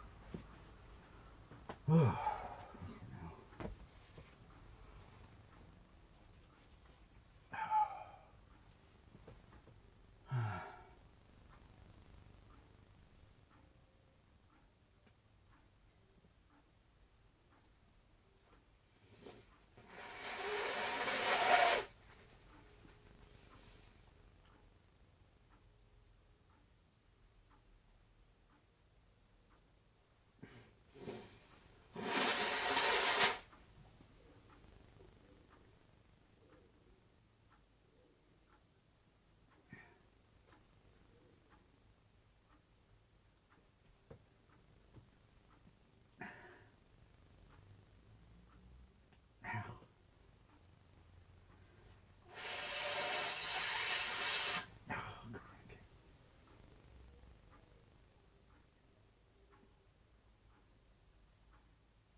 Yeah.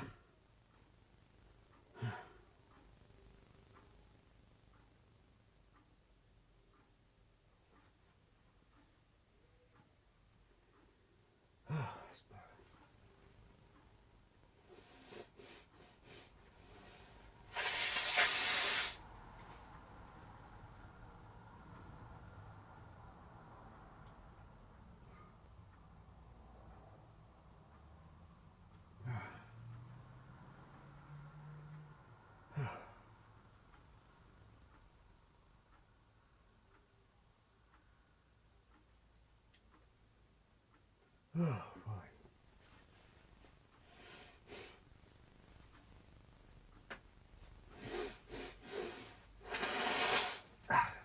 Oh, unbelievable.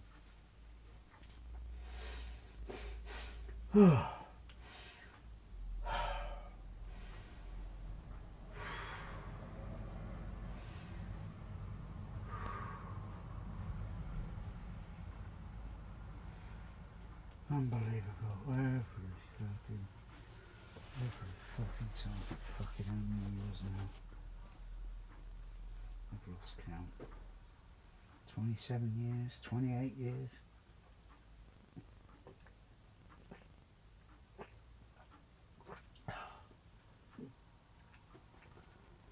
Oh dear. Put up with it. Okay. Oh. Well, that's not too bad. It's like, oh, ouch. Yeah, now I'm getting that position, and that gets awkward. Ow. Oh, no. Oh, that's like a pulsing. Oh, on my muscles. Oh.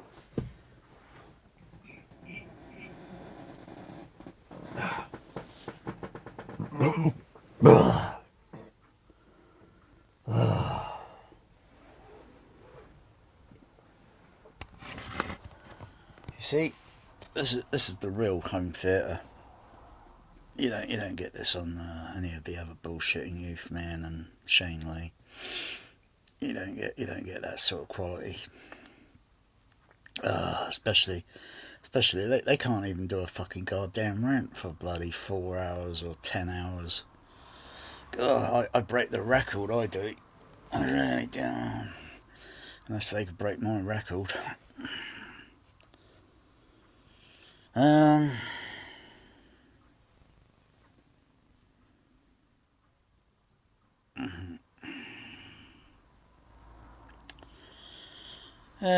running out of ideas.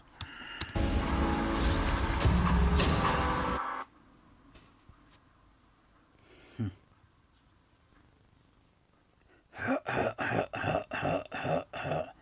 going to have a break now. It's a wrap.